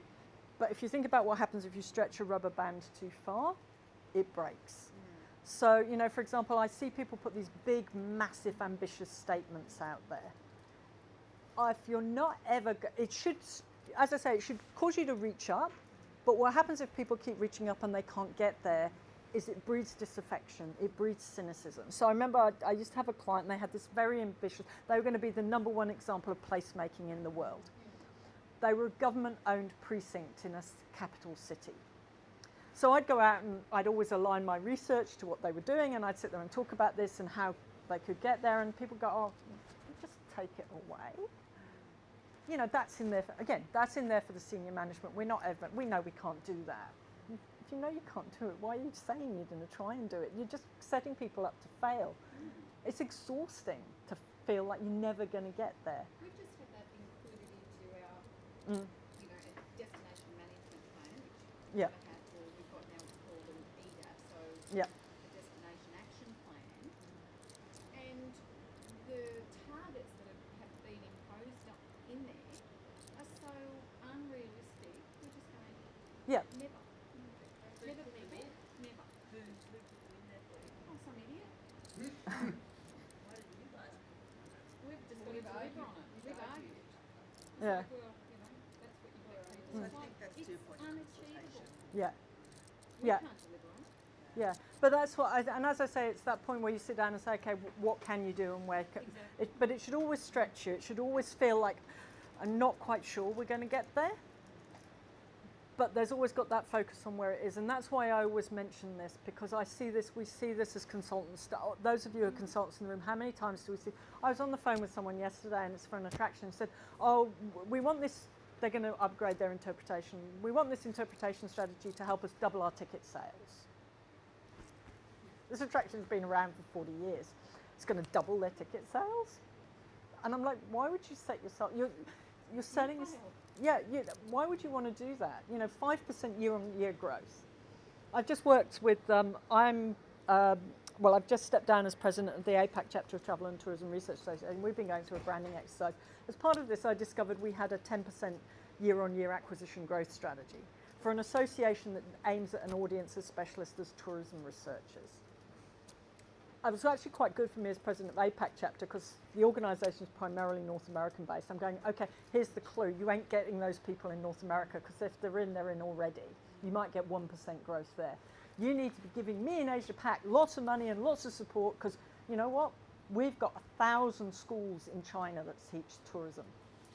1,000. I said, we only need one member from each of those, and we've got you, 300% growth. Okay, they'll be paying the student rate, which is the cheapest rate, but you've got to then think about where you're going to do that. And you just see people tie themselves to these goals that just, it doesn't happen, and that's where people lose hope. People want to believe. People will follow you to hard places if they believe that they can get there. Sorry, Brenna. That's all right. No, it's good. It's all good. I'm going to hand back to you now. No worries. Okay. So I just sort of thought, in the absence of an agenda that I forgot to print out, sorry about that. We've got 2 more sort of shortish sessions, so we might, after this one, have a little bit of a break, an informal break, and then come back for the last one. Before lunch. Before lunch, yeah. Does that so, make sense right? For people? Just, Yeah. It is intense listening. I'm just going to de-glove because especially I'm wearing a child's glove, and I think my circulation's going to come off. As you can see, just realised, that's sore. Okay, so essentially now what we're going to do is talk about, the second thing that you kind of have to have in place before you begin any of your tactical marketing. So Carolyn's covered off very nicely the branding. And now we're going to cover off your target market, segments, personas, whatever you want to call them. Avatars is another one they use in America a lot. So they all essentially mean the same thing, and that is your customers. So how many times have you thought to yourself, I know my customers and visitors because I'm close to my product, I'm close to my destination, I'm with it every day. Well, the truth is you don't see your product or your service or your destination in the same way that your customer does, because we're all sitting there obsessing about it every day. We're in it all the time. Your customers don't obsess about your destination, product or service until it's time to think about it. So, we kind of run the risk often in tourism marketing to marketing to ourselves. Which I guess is similar to the logo problem. Branding's not a logo, and we shouldn't be marketing to ourselves, even though we think we know everything our product or service. Your customer simply doesn't have that same obsession. So your job between personas and branding is to appear to them when they want you, and that's what this is all about. However, you still have to be working at it behind the scenes until they want you. So that's why it's really important to get to know your customers. I won't dwell on this stuff because we have talked about it. I'm preaching to the converted because you guys are all here. The customer should be absolutely central to every single thing that you do in your business. They should be, part of the decision making. They should be considered at every decision that you make about your product, your service, your marketing, how you're going to spend your budgets. You've got to think about the customers. And again, I think in tourism marketing, we're slightly guilty at times of marketing to ourselves. The shiny new marketing object syndrome is a big problem. It's really good to sort of get back to basics, and it's a novel thought, but where's your customer hanging out? Where do they want to see your product? When do they want to see your product? And as more than ever now, you can't be all things to all customers. You know, there was a time where we were all trying to do that. It's just not, well, it is possible, but it's just not recommended now because you're going to do far too much damage to your brand. You're going to do far too much damage, not just in the eyes of your customers, but in the eyes of Google. So it's more important than ever to really, really understand your customer, understand the language that they use so that you can really speak to them, understand the types of imagery, understand the types of, you know, the information that they need. And we're going to talk about that a little bit later on because that's changing as well because of voice search. So it's all changing. But, you know, predominantly you need to ask yourself, how can my product, service or destination solve their problems? Why would they want to come to me and my beach over the 11,000 beaches? What makes my beach special and why would my customer want to come to my beach?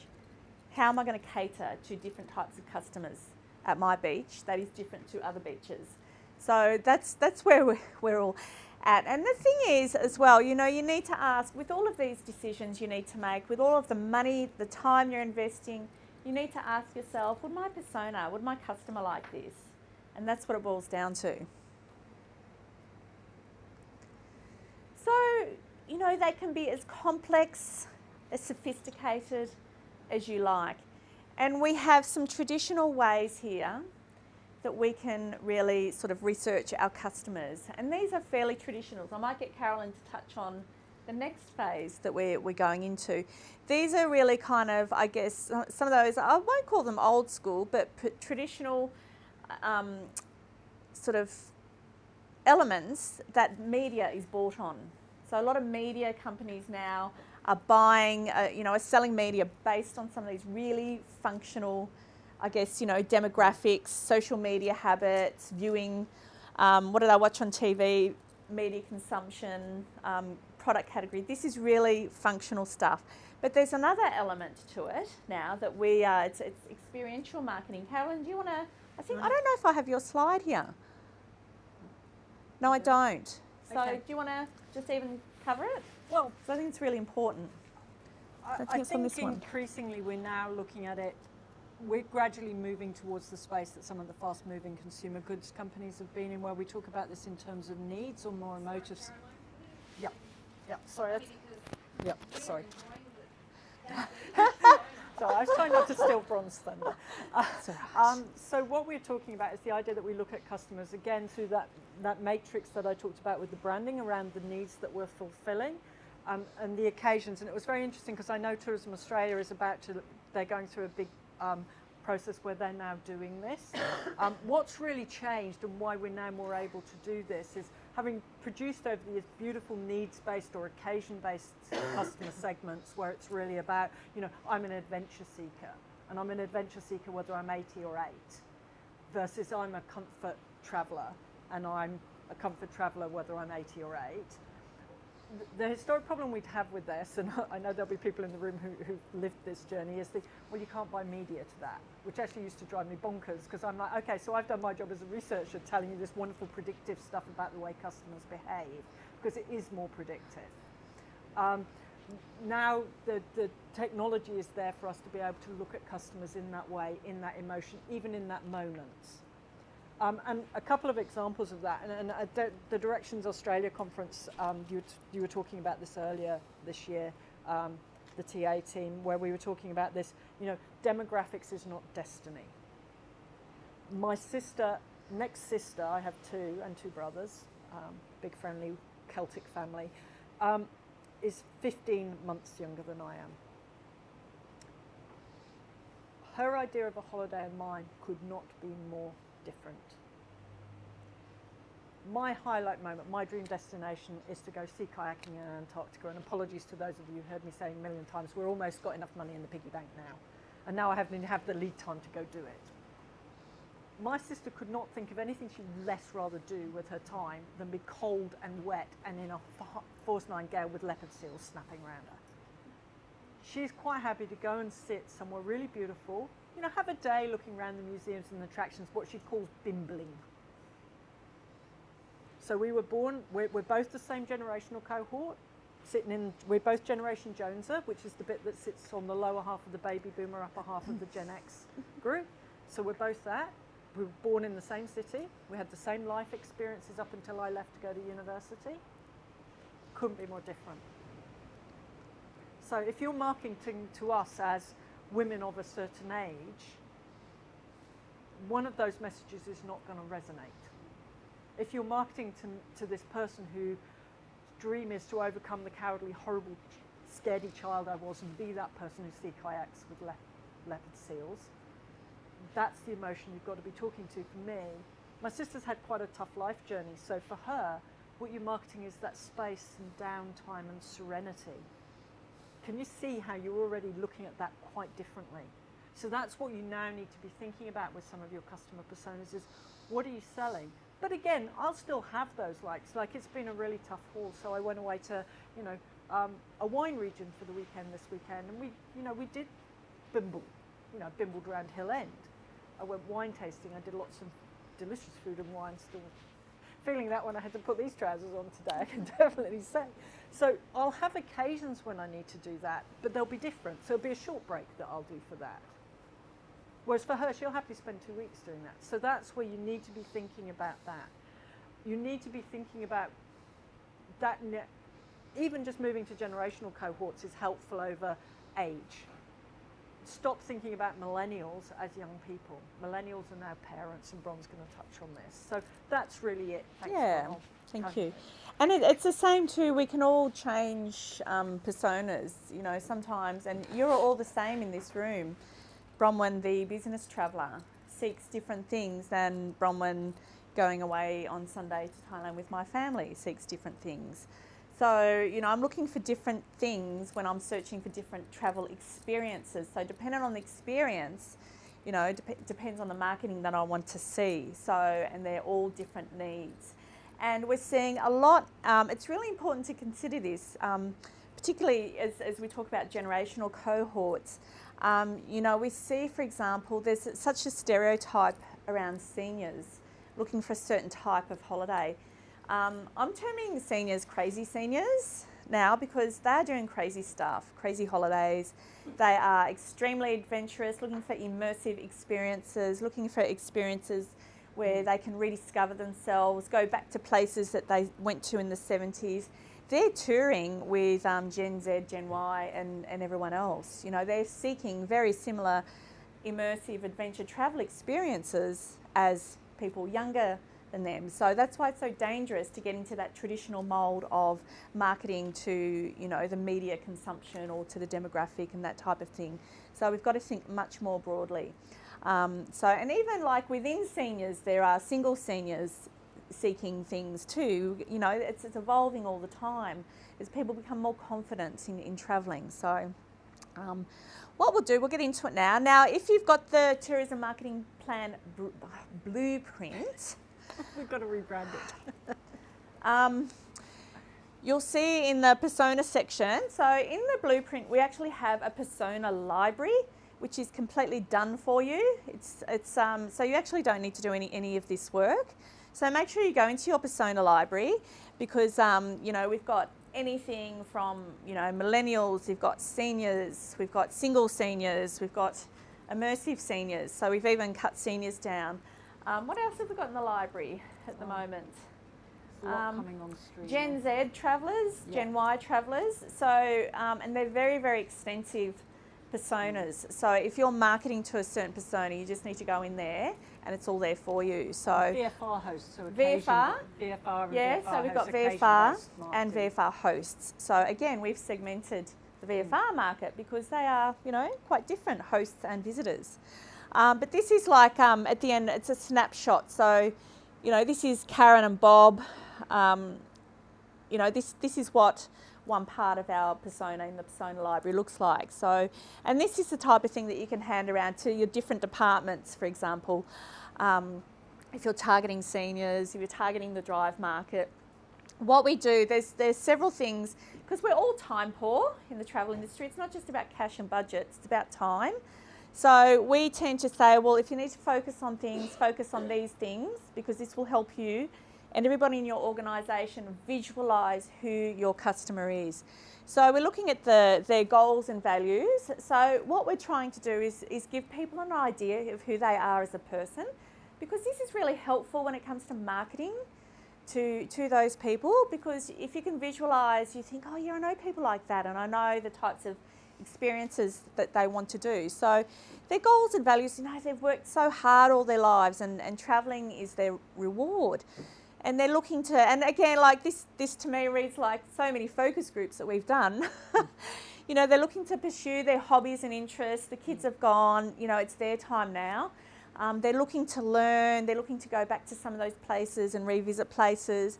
When it comes to relationships, they might want to rekindle their relationship and get to know each other again as a couple.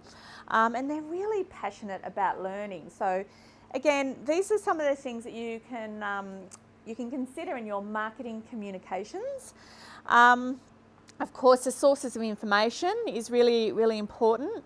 So, Karen might do most of the travel planning.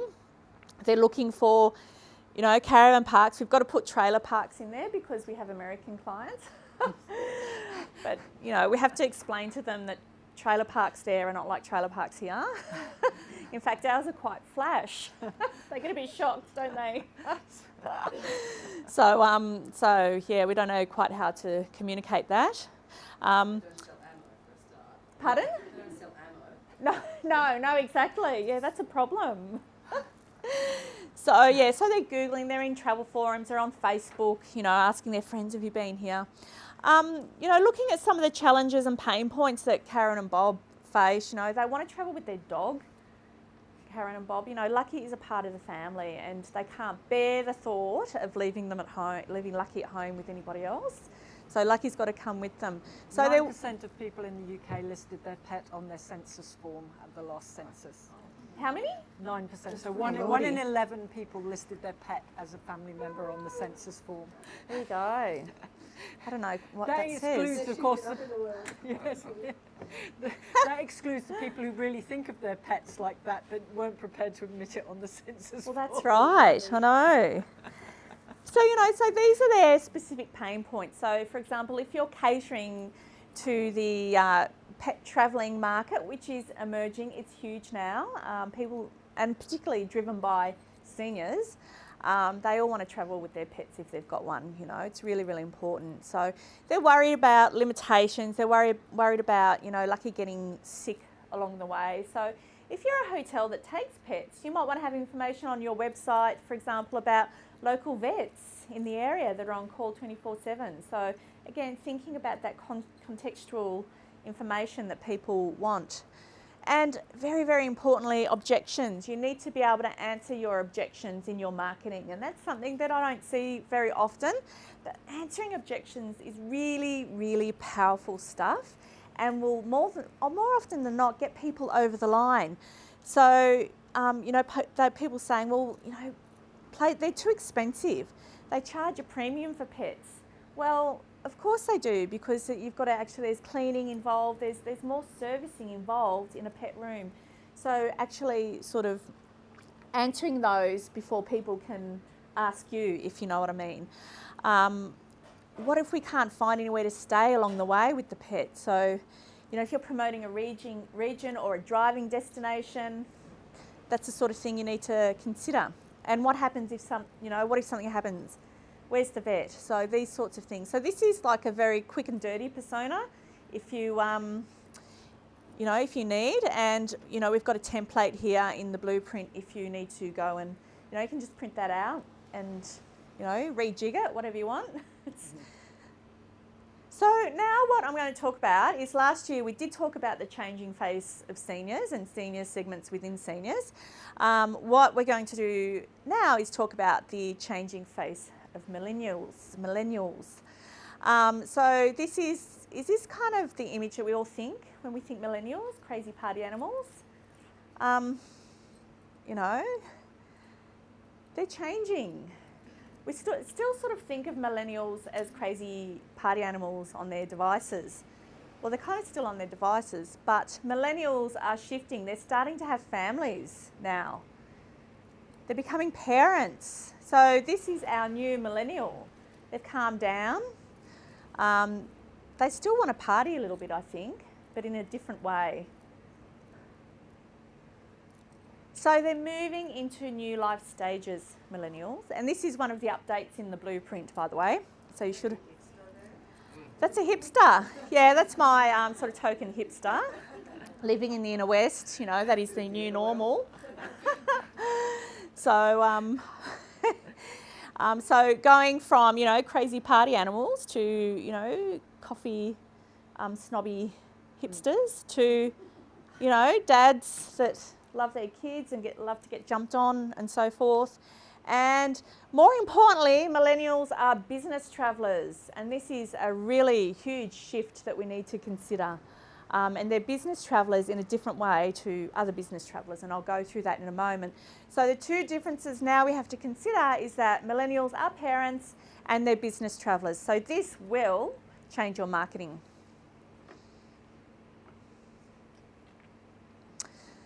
So here we go. And just, you know, why am I talking about this? Millennials have probably been the most influential generation of marketing that we've ever seen. You know, they don't suffer fools. So, you know, they're pretty savvy when it comes to marketing. They know what they want. They can smell a fraud a mile away. So again, the fundamentals about millennials have not changed. They're still the same person, but they have slightly different needs now in terms of their life stages. And again, it's all about that, I guess, generational cohort, talking to their different pain points. Their pain points have shifted, what their needs have shifted. So now we have to kind of remember those things in our marketing. So just looking at the family traveller and thinking about the millennial. So the upper end are having families. So you're probably thinking of them quite young families, toddlers, the kids are in primary school. You know, they're all coming through the schools now. They still have some of the same concerns as they always did. They're still really interested in food and wine, very concerned about health. You know, they're tech savvy. What are you laughing at? Nutritional source. Yeah, I've got that. I've got it. I know what's coming. Conscious of nutritional choices for their families, which you'll see demonstrated, which was in just the next slide, I think. And they spent a lot longer at home with mum and dad. So they also have a yearn for multi-generational trips. So millennials are travelling with their senior mums and dads and extended families because they've been hanging out together at home for a really long time, and that's going to be extended in their travel. So this is what's opened up the multi-generational travel. So we're seeing really powerful movements in the cruise sector, for example, and I guess we'll hear a little bit about that later on. Resorts are catering to multi-generational travel. And this is all driven by, you know, millennials spending all that time at home, and they're all travelling together now. So even though they've moved out of the family home, they're still kind of hanging out together on holidays and that type of thing. So, but I just wanted to show a demonstration of how this is playing out in reality right now. I'm talking last week, as you can see, September. I'm on a Facebook group, Inner West Mums, and there are 20,000. Are you on this? Yeah. There's 20,000 mums on this Facebook group, and I reckon most of them are millennials. A lot of them are, and boy, you know, I just find it a great social experiment going in there and reading all of this stuff, which is why I've got it all up here today. So this is millennials' take on being parents and families. So what happened up here is this person said, I've been asked by the owner of a pub for menu suggestions for a kids menu. So, you know, instead of just putting a few things to the pub owner, she's put up here, and at present we have 187 comments on what should go on the pub menu at this new pub. And I think it's the White Cockatoo, and I know the people that run it because Was it the White Cockatoo or the Henson Park? no, because the White Cockatoo's gone back to the White Cockatoo now. Yes. Yeah, so. My neighbourhood And I pub. actually know the publican because they're school parents. But look at some of these comments. Get rid of nuggets. I want chicken tenderloins with parmesan crust. What kid would ask for that? Baked veggies mash. Very Good millennial quality too. sausages. Steamed grilled fish with steamed rice, please. I don't want processed nuggets and crappy Franken meats. I want vegetables.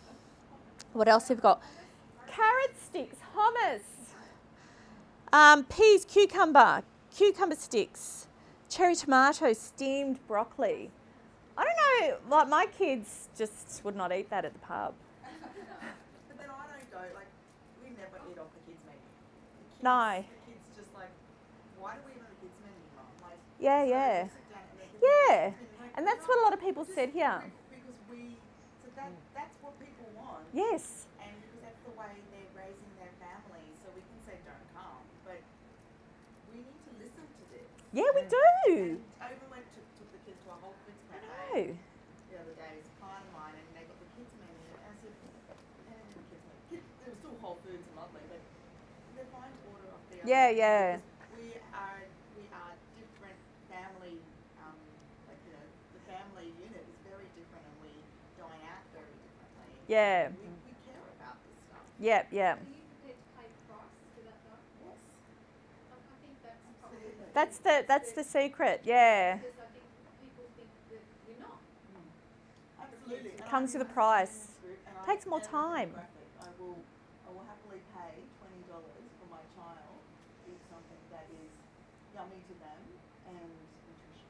Because I wouldn't feed them shit like that at home anymore. See, I wouldn't, and I don't know whether it's that my sort of generational Gen X, late 40s thing coming out, but if you go to the pub, I grew up just having chips and, maybe sausages and chips, and Matt, you're nodding. Are you in that same? Like, it was special, because, yeah, we wouldn't have that stuff at home, but, boy, we can have fried shit at the pub. It's great, with sauce, all that. So, but, no. Oh, yeah.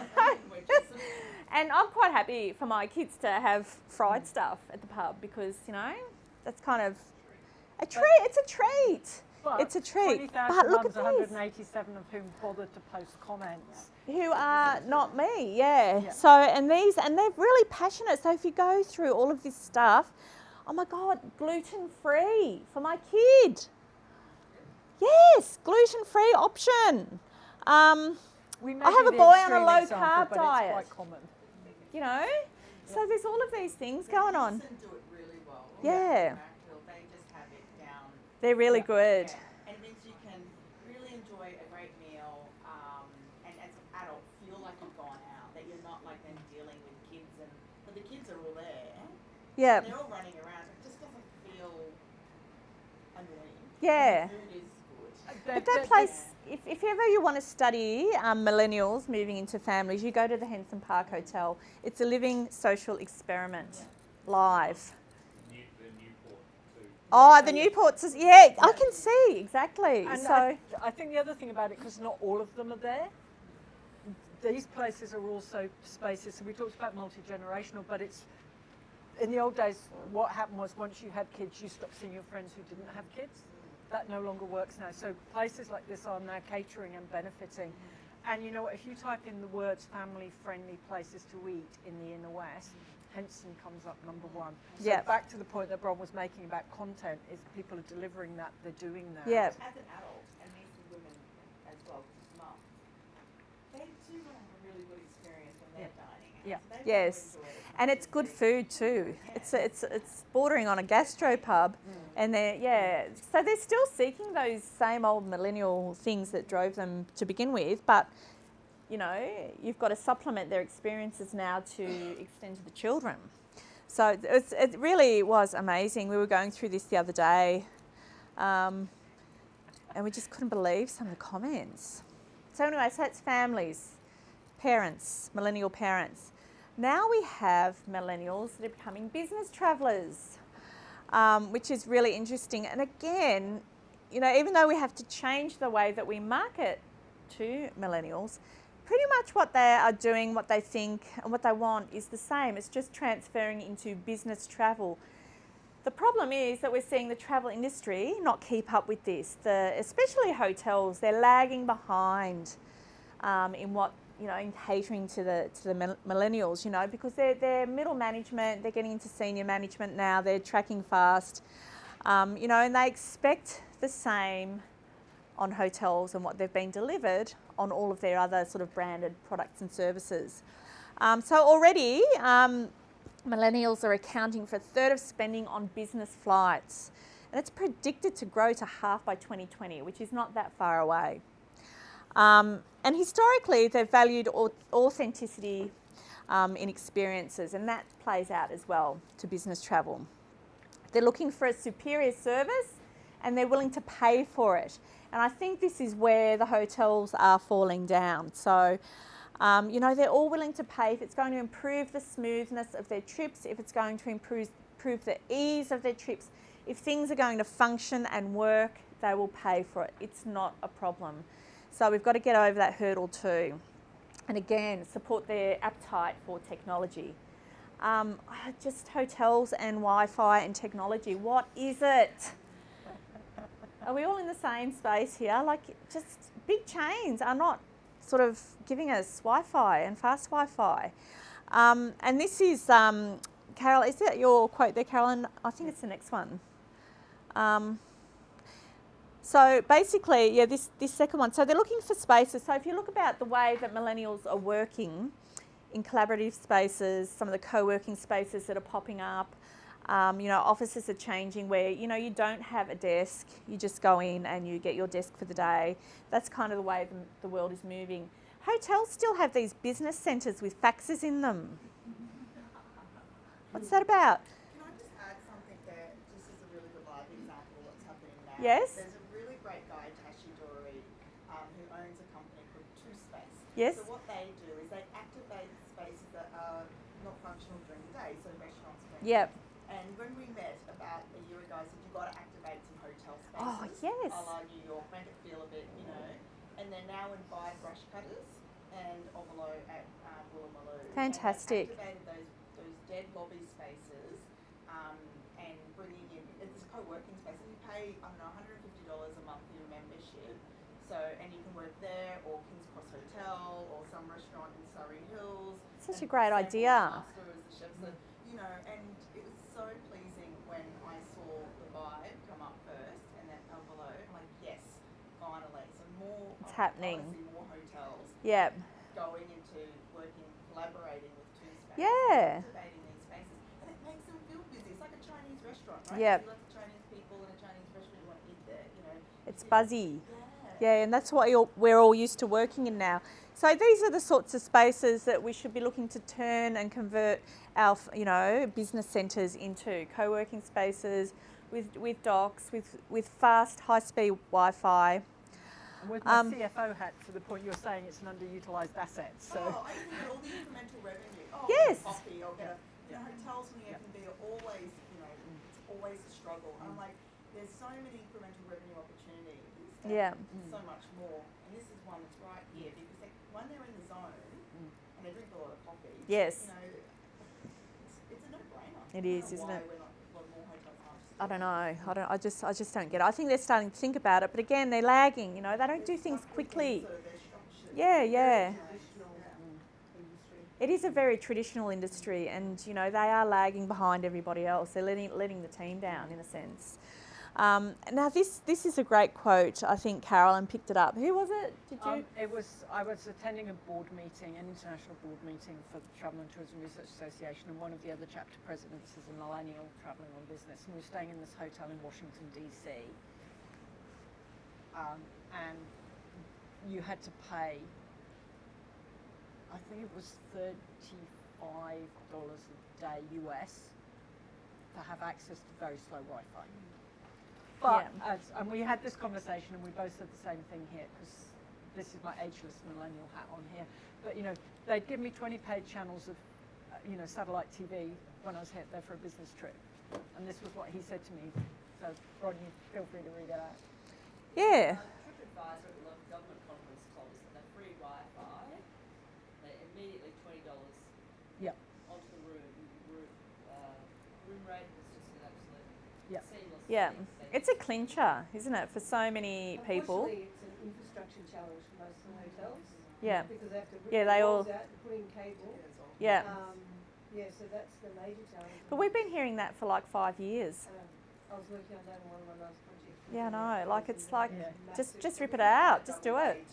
Yeah. Yeah. The building was, when we opened it in Continental, it was the one thing that was just giving us grey hairs. And it's like, why is it so hard to just get the Wi-Fi and the plumbing right? Yeah. And it's the thing, yeah. As you travel around the world, there are places where this is not a problem. That's our other problem. New Is hotels. well, new No, old hotels, but- hotels. Didn't you get They had to- high-speed Wi-Fi in a cave? Yes, in Turkey I stayed in a cave. It wasn't high speed, but it was acceptable speed, bearing in mind I was in a cave. For a cave, I mean. And I think that's the challenge is, we on the inside can see all of these things as challenges around the cost and stuff like that, but the customers don't give a shit. Yeah. Um, Yeah. It's like water. It's like It's water. like water. It's number Yes. one Maslow's hierarchy of Yeah, needs. it's, Yes. and in fact, you now see Maslow's hierarchy of needs with Wi-Fi at the bottom. Yeah, that'd be right. And- Steve. But what I would say is, while you're on that journey, the thing to do at this point is to find a way to communicate that to customers that doesn't sound defensive. How many times have we ever tried to explain this to the consumer? It's like, we literally have to spend $4 million ripping walls out. We're working towards it, but we're getting there. And here's what we can do in the interim. Here's, Interesting what you were saying before about answering objections in your marketing. Yes. yeah, Yeah. is Yeah, exactly. So, and that was another thing that came out. Like, we did talk about this on one of our blueprint coaching calls. If you offer Wi-Fi and it's really crappy, tell people that. You know, and that's sort of managing those expectations. You know, because people get really crapped off when it's not good. Steve. I was just down in Phillip Island a couple of weeks ago at a Victorian Tourism Conference to speak at, and following my presentation, I mentioned that we were the first ones in New South Wales to put free Wi-Fi in the visitor centre. And the opposite's happening actually along the Great Ocean Road, where the local government has been funding those visitor centres along the road there. They haven't, but the Tourist Association has. Now the local government's taken over, and they're actually withdrawing the free Wi-Fi out of those centres, and they're all in uproar. And I said, that's just nuts. I said, the amount of international visitors that you guys have along that route. And they're posting photos on their free Wi-Fi, which is free promotion. What's wrong with those people? You guys got to fight hard and put a business case in Yeah. to show them the value of what all the lost revenue that you're going to receive as a result of them pulling out of free Wi-Fi. Those coaches won't stop it. They won't. Yeah, and especially there's a huge Chinese cohort, you know, around the. And Steve has Wi-Fi in their toilets. Steve is one of our winners of the Toilet Tourism Awards. And they're the International Toilet Tourism Awards. I don't know if you know about these, but we ran the inaugural. we got fed up trying to persuade everyone else to do them, so we did them ourselves.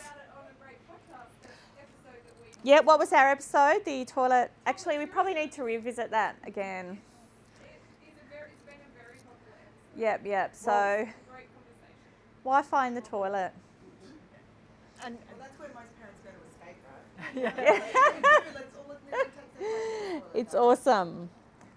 All right, And so actually, we also did find, for everyone else apart from hotels, toilets is like the other winners. Some of the winners have seen their revenue go up. oh yes, absolutely. Seriously, With amazing clean toilets. It's a yeah. We've had our winners. Toowoomba portable toilets. Their business has doubled. Have you noticed that people? Yep, after the Toilet Tourism Awards, because toilets drive visitation. Now we're not going to talk about that today, but perhaps we should at the next one. Yes.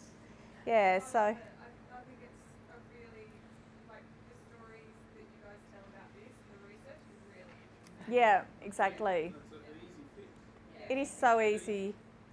It is. It's beautiful, and it's provided business for these guys. Just they can't believe it. And to your point about the underutilised spaces, Giovanna, in the UK they have a scheme called the Community Toilet Scheme where businesses can allow people to use their toilets without that you have to spend something. Here's actually the tip. People, there'll be some rat bags who won't, most people do. So I use one example that's close to my family's home in the UK. We went in, my mum's type 2 diabetic, needs to use the bathroom. So we came out with a visitor guide because they double up as a local VIC. We bought coffee, we bought cake, we bought presents for people. That community toilet scheme earned them a customer they would not have otherwise had, who spent, I think, £30.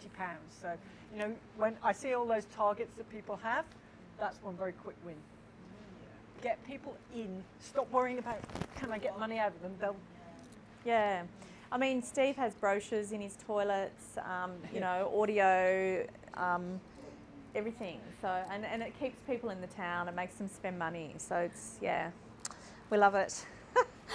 Okay, so where are we? Loyalty programs and millennial business travellers. Now, it is a common misconception that millennials are not loyal, but in fact they are. They are if they're treated right, if you treat them with love, and that you provide them with a loyalty program that is relevant to them. What a novel concept.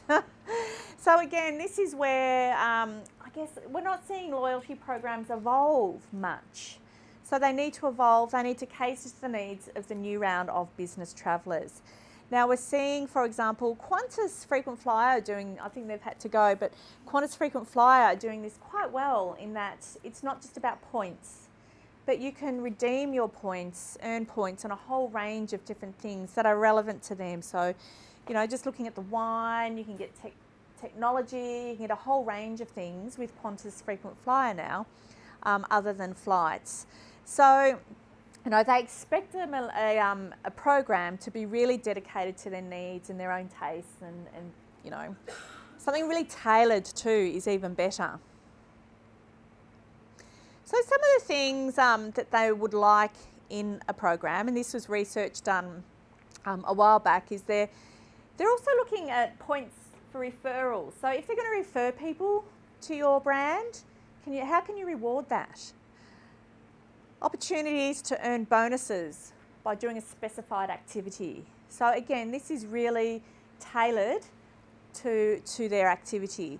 So personalising discounts, personalising promotional offerings, really, really important. And integration with their own technology. So having loyalty apps and, having CRM systems and maybe, who knows, maybe artificial intelligence will play a part in loyalty programs very soon. I don't think something like that is really that far off, and that is where it's going to get really, really interesting for these guys. So having tiered programs, rewards and a whole range of different things that are relevant, I guess.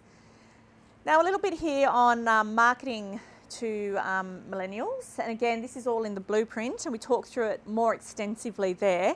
So again, they're pretty savvy when it comes to advertising and marketing.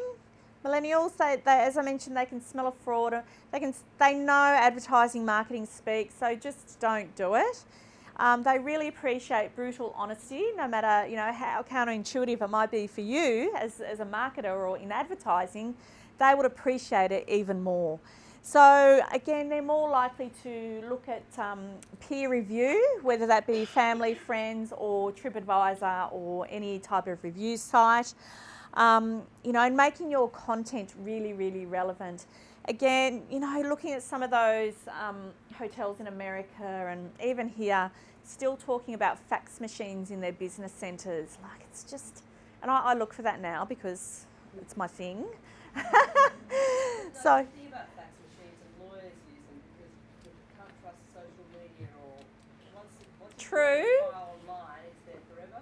If they want a document to go client to client, that's it. That's the fax is the way to do it. But what about the broader population? Guarantee that's the only recipient. Yeah. So it's going to be a very small part of your millennial target market. Yeah, exactly. I mean, and the thing is, you could say we're the place for lawyers. We have a fax machine, specified. Otherwise, it looks stupid. No, I didn't know that. that didn't But I spring think to that's mind. but that's exactly right. It's a context thing. It's if you go in there, and if you're, we're the place for you. We've still got a fax machine. Yes. So Yeah. So again, marketing by educating. I mean, we advocate that anyway. So instead of overt selling, educating through content marketing. So again, being quite genuine in your information, being relevant in your information. It's going to make your two customers happy, your millennials and Google. So it's great.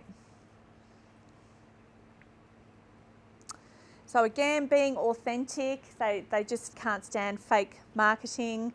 And I'll probably go through, we've got a couple of examples in, where chatbots pretend to be humans.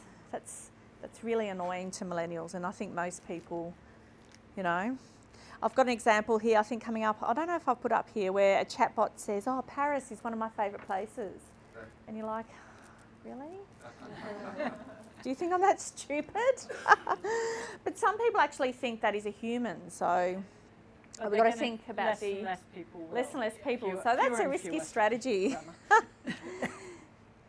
So, and again, coming back here, the way that you market, they're defined by instant gratification. So changing the way that you market. If they want information, they want it right now. They're not willing to sift through your web pages or your different menus.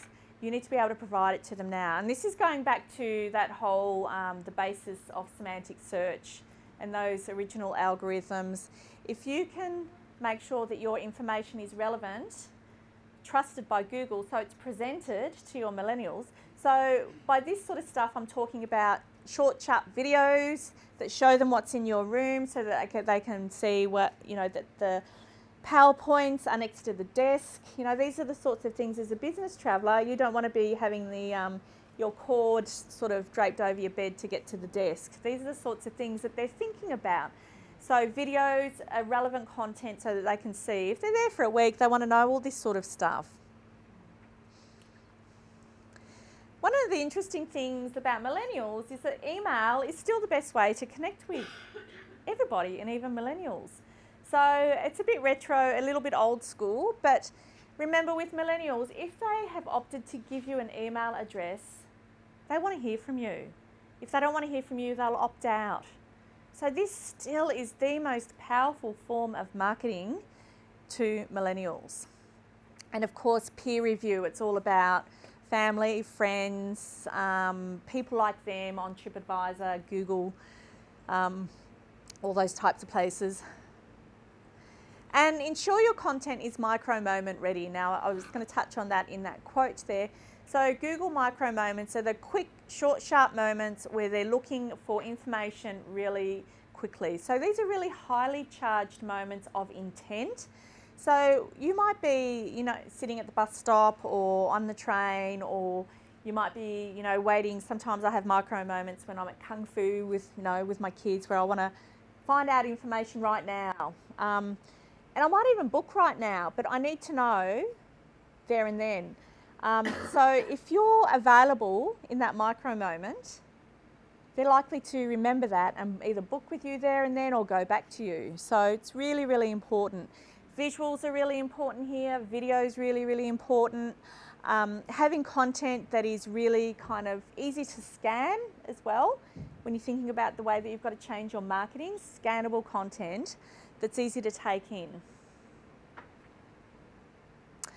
And this is another thing, local experiences in destinations. So catering to millennials as business travellers and also leisure travellers. They're looking for more and more authentic local experiences. Millennials always have done. But if you're marketing, if you're a hotel, if you're a destination marketing to these people, make sure that you include authentic experiences. You might have the general manager. What does he do? Where does he get his coffee? Or the concierge. All these little things are really important, yet you don't see them anywhere on a hotel website. So this is the sort of stuff, this is near my house. All of this stuff's really interesting to international visitors. Having this information on a website, if I want to go for a walk, if I'm staying in an apartment, where's the closest supermarket? You know, we don't see that. And that's relevant information that will, you know, get people to book you. And that's kind of it for the moment. That was the new millennial. So, any questions? I have a Yes? question around, have you looked into or read much, or will it take off around perennials? Perennials. So What's a perennial? I know it as a it's like- plant. So, not the plant. It's Okay. Like, the ageless generation that Ageless who marketing. live Yes. in the present time, who have friends of all ages, who are very creative, collaborative, connected, but it's not linked to a certain age. Because I always get pissed off about the fact I'm not a millennial in terms of an age bracket, but my behaviour is quite millennial in many things. And then I found perennial, and I'm like, this actually describes me and a lot of my friends. We'd probably talk about ageless marketing or ageless millennials. Yes. But yes, Okay, yeah. yes, So ageless yes, millennials. but perennials is Or actually ageless better. marketing, yeah. Yeah. So yes, but again, that's this idea of talking to an attitude. Yes, So exactly. thinking about how you use your talent, and even with millennials, they're probably the first generation that's not uncomfortable seeing people older than themselves in pictures. Whether that will change as they get into their 40s and 50s, I don't know. But definitely, I mean, we actually say the same to people who are marketing to an older generation. We've seen some amazing work the BBC did where they were looking at programming content, but they found out that there's this truth that that we all know instinctively. They've actually proved it. You spend the first 15 years of your adult life trying to look older, and the next sort of 30 to 40 trying to look younger. And the older you get, the bigger that gap is. So if you're marketing to 55-year-olds, you should be showing them probably 35 to 45-year-olds. Yeah. And same thing, because, and I've observed it the other way around when people talk about who's old. Old is always someone who's 15 years older than you, however old you are. You know, when you're 20, it's someone who's 35 is unimaginably old. My great-grandmother, when she was in an aged care facility when she was 101, and she didn't like being around all those old people. Yeah. God love her, she was unreal. So that's why I think talking to the attitude, to the life set, to the behaviour, and how the data, that's where big data and the profiling and thinking about people like that is looking at who people are. So if you're seeing people come in and you find it hard to recognise their age, or you see that they're wearing specific labels or whatever, all of those cues, so definitely. We talk about that very extensively in the persona library under seniors. I'll send it to you if you like. Yeah. And it's about, promoting ageless marketing in tourism. I think that is pretty much the safest bet right now because And millennials don't want to be called millennials. no, Like, yeah. seniors aren't seniors. Yeah. No, actually, do you know what our title for that is? Seniors, but don't call me senior. And we'll don't touch think on, they're on senior. this a You little don't bit think when we you're talk about accessible tourism this afternoon as well, that attitude of that's not how you're seeing me is not how I see myself. And we do see that, and it's getting better now, but we do see that an awful lot with a lot of marketing communication that's targeted at seniors or targeted at people who are over 35. Let's be brutally honest about it, who are targeted at that because they don't see themselves in that advertising, they don't feel targeted. I mean, we had a panel at the Mumbrella Travel Summit this year where we talked about this, and it was interesting because, Kay Fallick, who of Life Choices, came in and talked about her audience, and as Bron says, they were off, Bron also runs a blog aimed at this segment because she's so passionate about it. She has people who are kind of logging in because they're halfway around their solo bike trip to Kazakhstan, and that's why I think what you're doing at TA with the new segmentation and new ways of looking at people is so important in helping the industry frame that idea of looking at who we are as people and seeing us, we're able to see people in more rounded ways now and look at those things and think about those things in that way. And recognising that sometimes there is that difference. So when you do become a parent, suddenly, if you'd never thought about toilets before, you bloody well start thinking about one when you're a parent. But you're going to be looking at it, what are the things that a millennial might be looking at?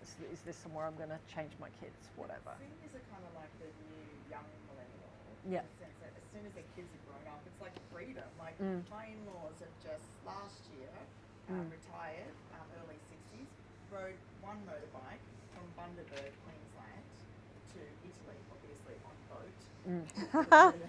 I love it. People were, how did they get them? Obviously the bike goes on boat and they fly between water.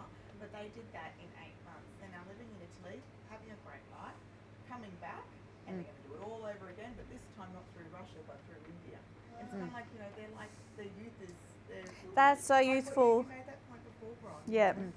The name of my travel blog, I started my seniors travel blog 10 years ago when I went on maternity leave and had lots of babies really quickly. By accident, sort of. I had twins, but they were random ones. But yeah, I thought, what am I going to do? And so I started this 10 years ago, called The New Young. That's the name of the travel blog for seniors, New Young.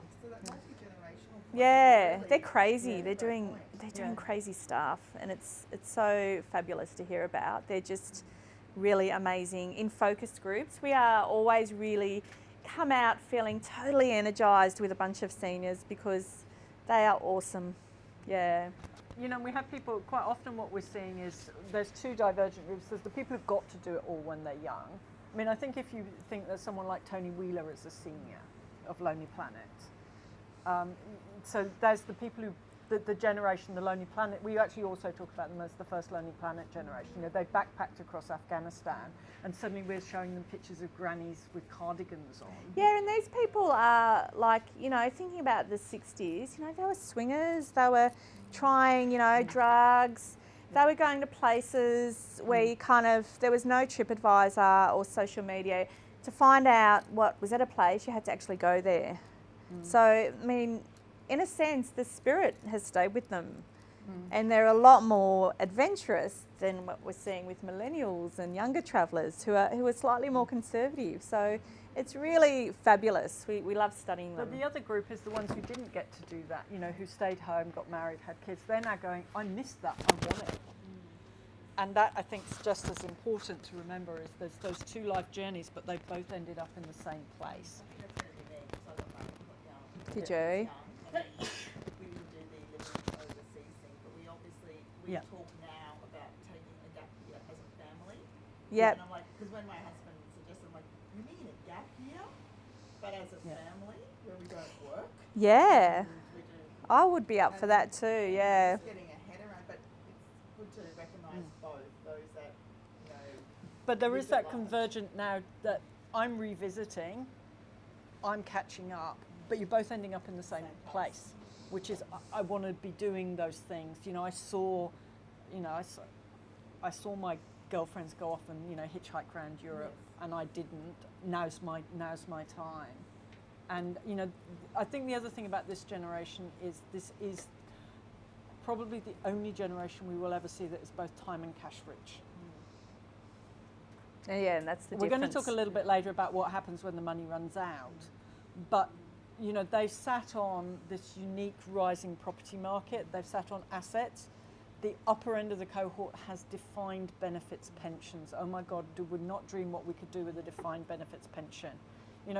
My father out of law last year when Brexit happened said, would you come back to Europe? And I said, well, not now Brexit's happened because there'll be no jobs for someone like me.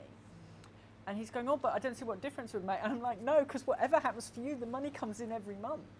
For me, that won't, Generation Jones will not have that. Yeah. So we need to start thinking about that. But right now we have this cash cow market, and we're patronising one of the most, why would we patronise such an affluent market? Well, I know when my in-laws went to get their visas in Italy, they had to prove that they weren't going to be a burden. And I'm like, Italy, you should be paying that. Yes. They've worked hard, they've sold their business, and they're asset rich. They're not flashy by any stretch of imagination, but they're doing pretty good. Yeah. And, but you have to obviously, because they're not working, prove that. Yeah. And they can prove it, so that's it. Yeah.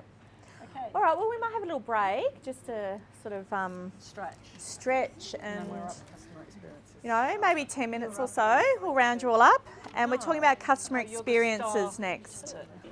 Okay, So why has, I don't know if you've noticed, we've now even got, it's a little bit confusing for someone with an airline background. You keep seeing this acronym CX, which to me was for many years Cathay Pacific and still is. And now it's customer experience. And suddenly it's everywhere. Like if you're on LinkedIn and you've got the connections that I have, suddenly every other thing in my LinkedIn feed is about customer experience. And a couple of times today, I'm going to touch on this idea again of confluence of trends. So we talk about all of these trends and we talk about the mega trends, but quite often it's very hard to tease them apart. So why is it that we've suddenly all gone crazy about talking about customer experience? Well, firstly, we probably always should have done.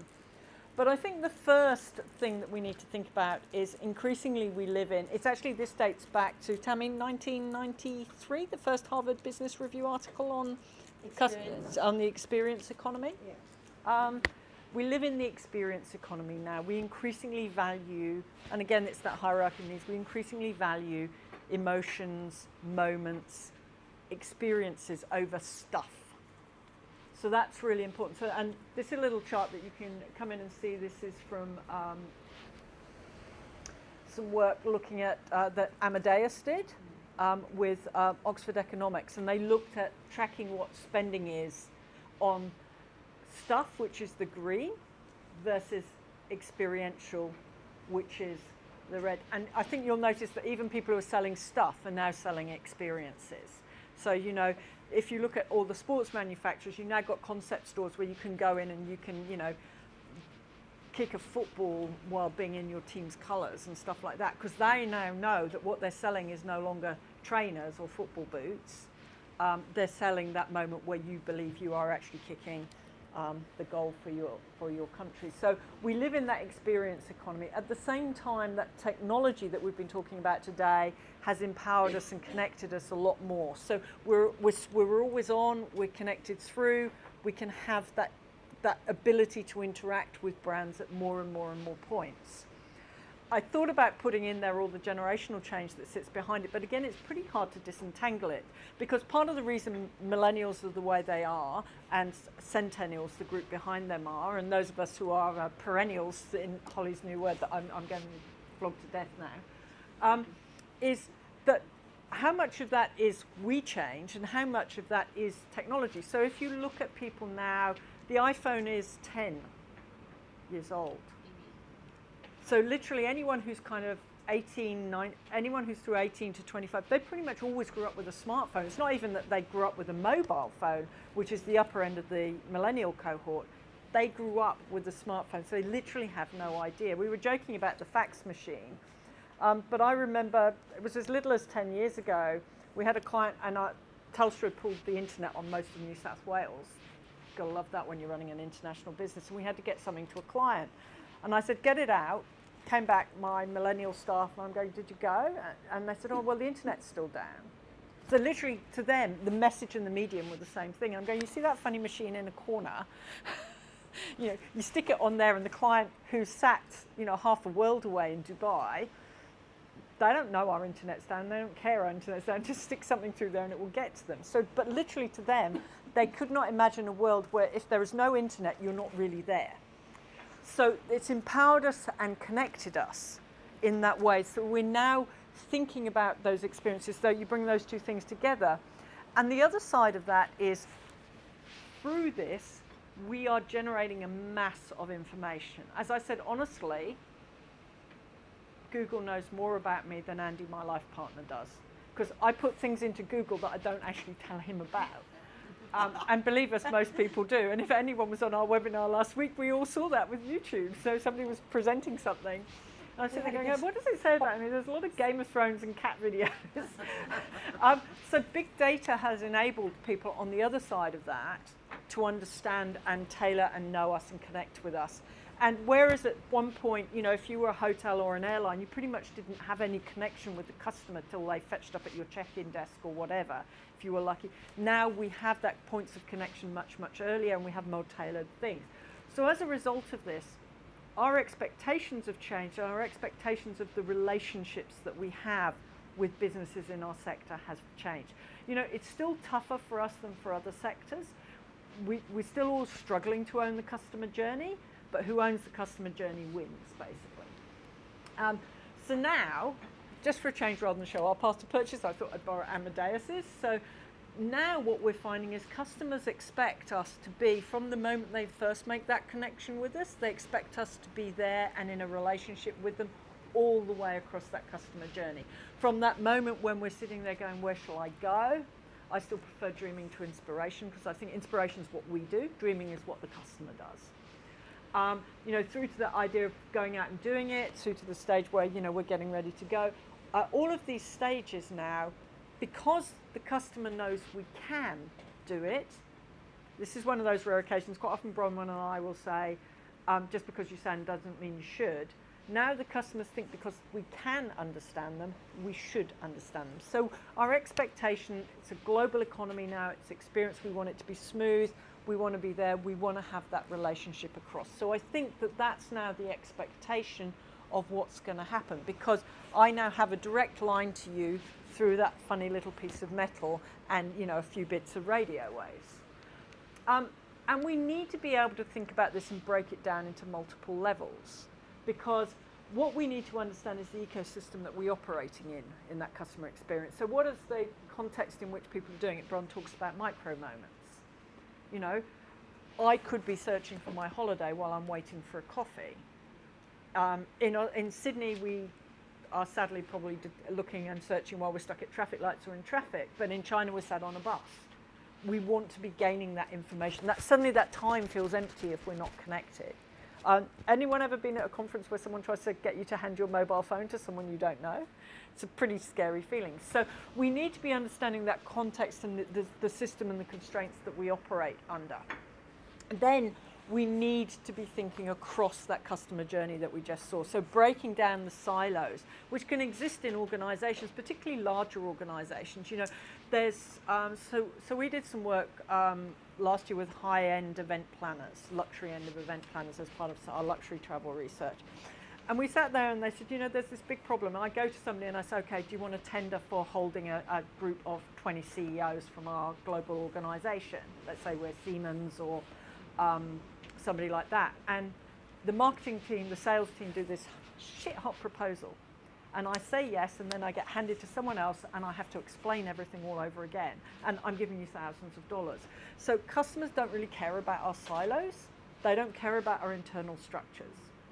It's like I did a trip where I had bill shots before my mobile phone provider did the $5 a day global roaming. And I was traveling and I topped it up, but it kept getting cut off. And I would phone them and they'd say, oh yeah, we'll reinstate it. And they'd reinstate it, then they'd cut it off. And I'd ring them and they'd go, oh, that department didn't have permission. And I'm like, I don't actually have a relationship with the marketing department. I don't have a relationship with the customer service department or the bill shop department. I have a relationship with you as a business. So we need to be thinking about that and owning that relationship across there. But within that, we then need to go away and say, what are the needs, those needs? What are those friction points? And we need to meet one, the needs, and eliminate the other, the friction points. So what is it that's there? Because nowadays what happens when people hit friction points, we've always lost customers, but now it's easier for customers to go somewhere else. I remember very early on when Google were doing their algorithms, there's a wonderful thing where you saw a search pattern of someone who was searching Goa, Goa, Goa, Goa, Goa, Goa, Goa. Kenya is where they booked, because they hit a roadblock.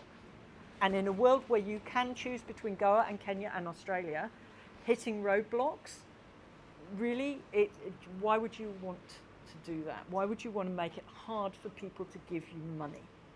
So customer experience at every stage, because now every part of that journey is the experience you're selling. So when we talk to people, particularly when we talk to small operators who really don't think they like marketing, I often say you need to think about marketing as being your pre-experience, the first part of experience. Because now what you are beforehand is as much who you are as what happens when people turn up at your wonderful vineyard or do your amazing food tour or whatever.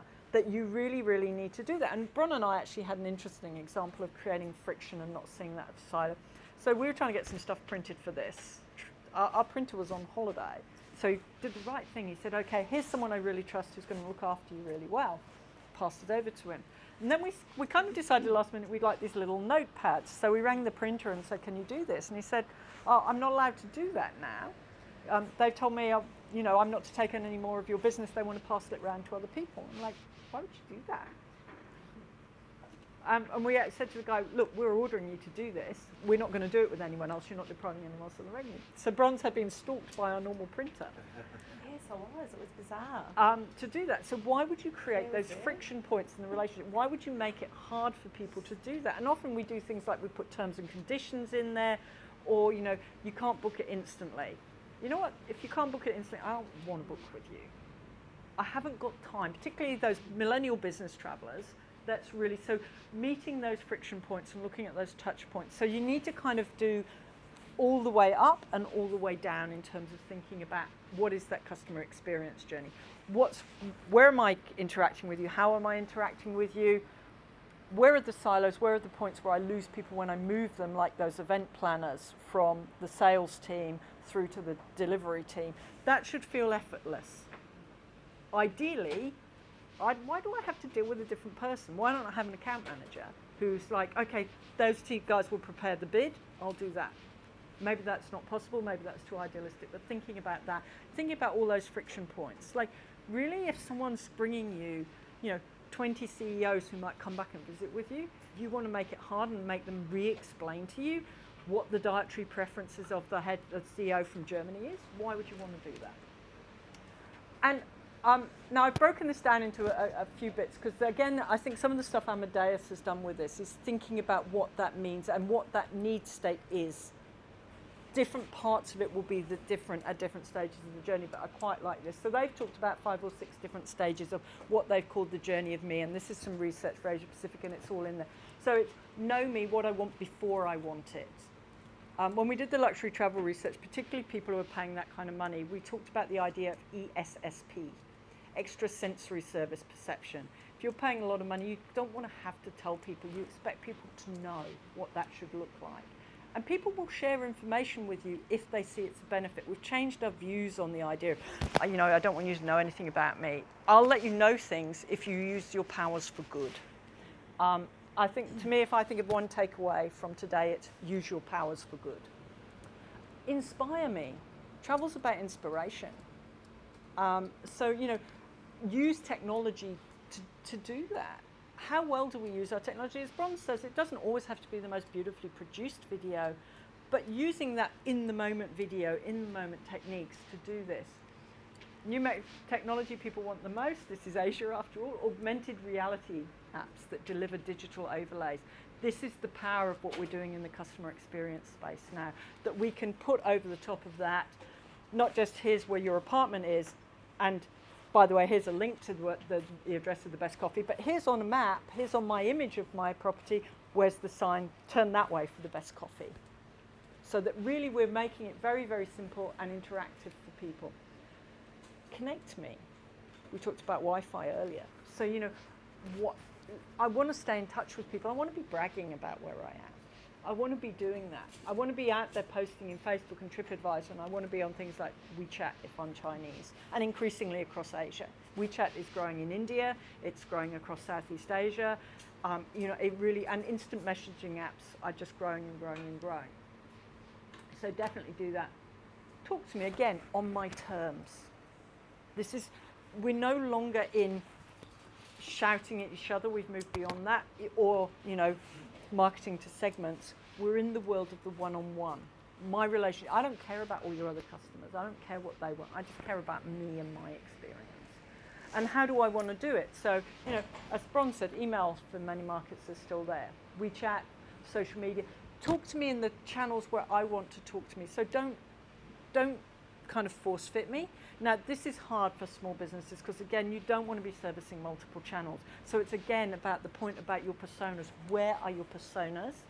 That's where you need to be. Pick the 2 or 3 most important ones and interact there. Really, really important. Delight me. Magic of travel. That's why we're doing it. That's why we live it. And even business travelers, you know, they might say it's all about the practicalities, but some of the best experiences in my life have been business travel experiences. And I'm sure many of you in this room, as we're all frequent travelers, will do the same. So, you know, that's where the sharing economy has done so well, because they've brought spontaneity and magic and authenticity back into the experiences. And that's where really we want to be doing that. 1 in 7 travellers has said no one's ever exceeded their expectations, partly because our expectations are going like this. I remember years ago I did some work and we were tracking satisfaction with airline stuff, and I thought, I was always brought in to do the fun stuff after the, how many RPKs have people flown on airlines this year. The research team was brought in. And I did this, okay, let's have a look at satisfaction with food, because airlines had been investing millions in upgrading their food, and objectively, their food had got better.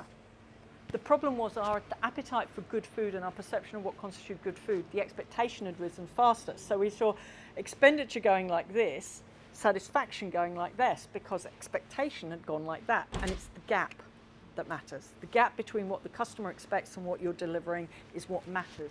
It's actually also the gap between what happens. Quite often revolutions happen when things are starting to get better, because customers, the people expect things to get better faster than we can ever deliver it. Care for me, keep me safe and secure. That's a really important thing right now. It's not always possible, but some people would be deterred, other people will be there. Apparently, there was a rush of Australians after 9/11 who said, can I come, will you give me a cheap flight to come to America, because no one else is going to be coming. So some people will want to take advantage of that and go. Paris, that's what they did after the terrorist attacks. Paris did a campaign where they didn't talk about terrorism at all, but they talked about, this is what Paris is about, come back when you're ready. Because they knew some people would go, I'm not going to wait, I love Paris so much, I'll just come back despite the security. But they knew other people would they just needed to keep reminding people, so when the moment came, they'd feel safe to come back. They never said it was safe, they can't say that, none of us can say that anymore. But it was there. So looking forward for that. And who's got permission to tell people? One of the things I remember when I worked with TA many years ago on the first Australia.cn site, one of the things we found out is no one's looking at anything interesting on your site until they know they can get a visa to come see you. So one of the things we talked about was very, very prominently tell people this is what the visa arrangements is, or flag where you can go and get the visa things. So, talk to that and use other assets around you to develop that. So what we thought we might do is show you how we've updated our path to purchase with one specific sector, which is cruise. And I'm going to ask Tammy Marshall from the Beehive, who's one of our partners, to come and talk to me about this. Because what we did was we took all of the research that we've done over the years on path to purchase, and we sat there and we brainstormed between us. So Tammy was my client initially at A80 Kings.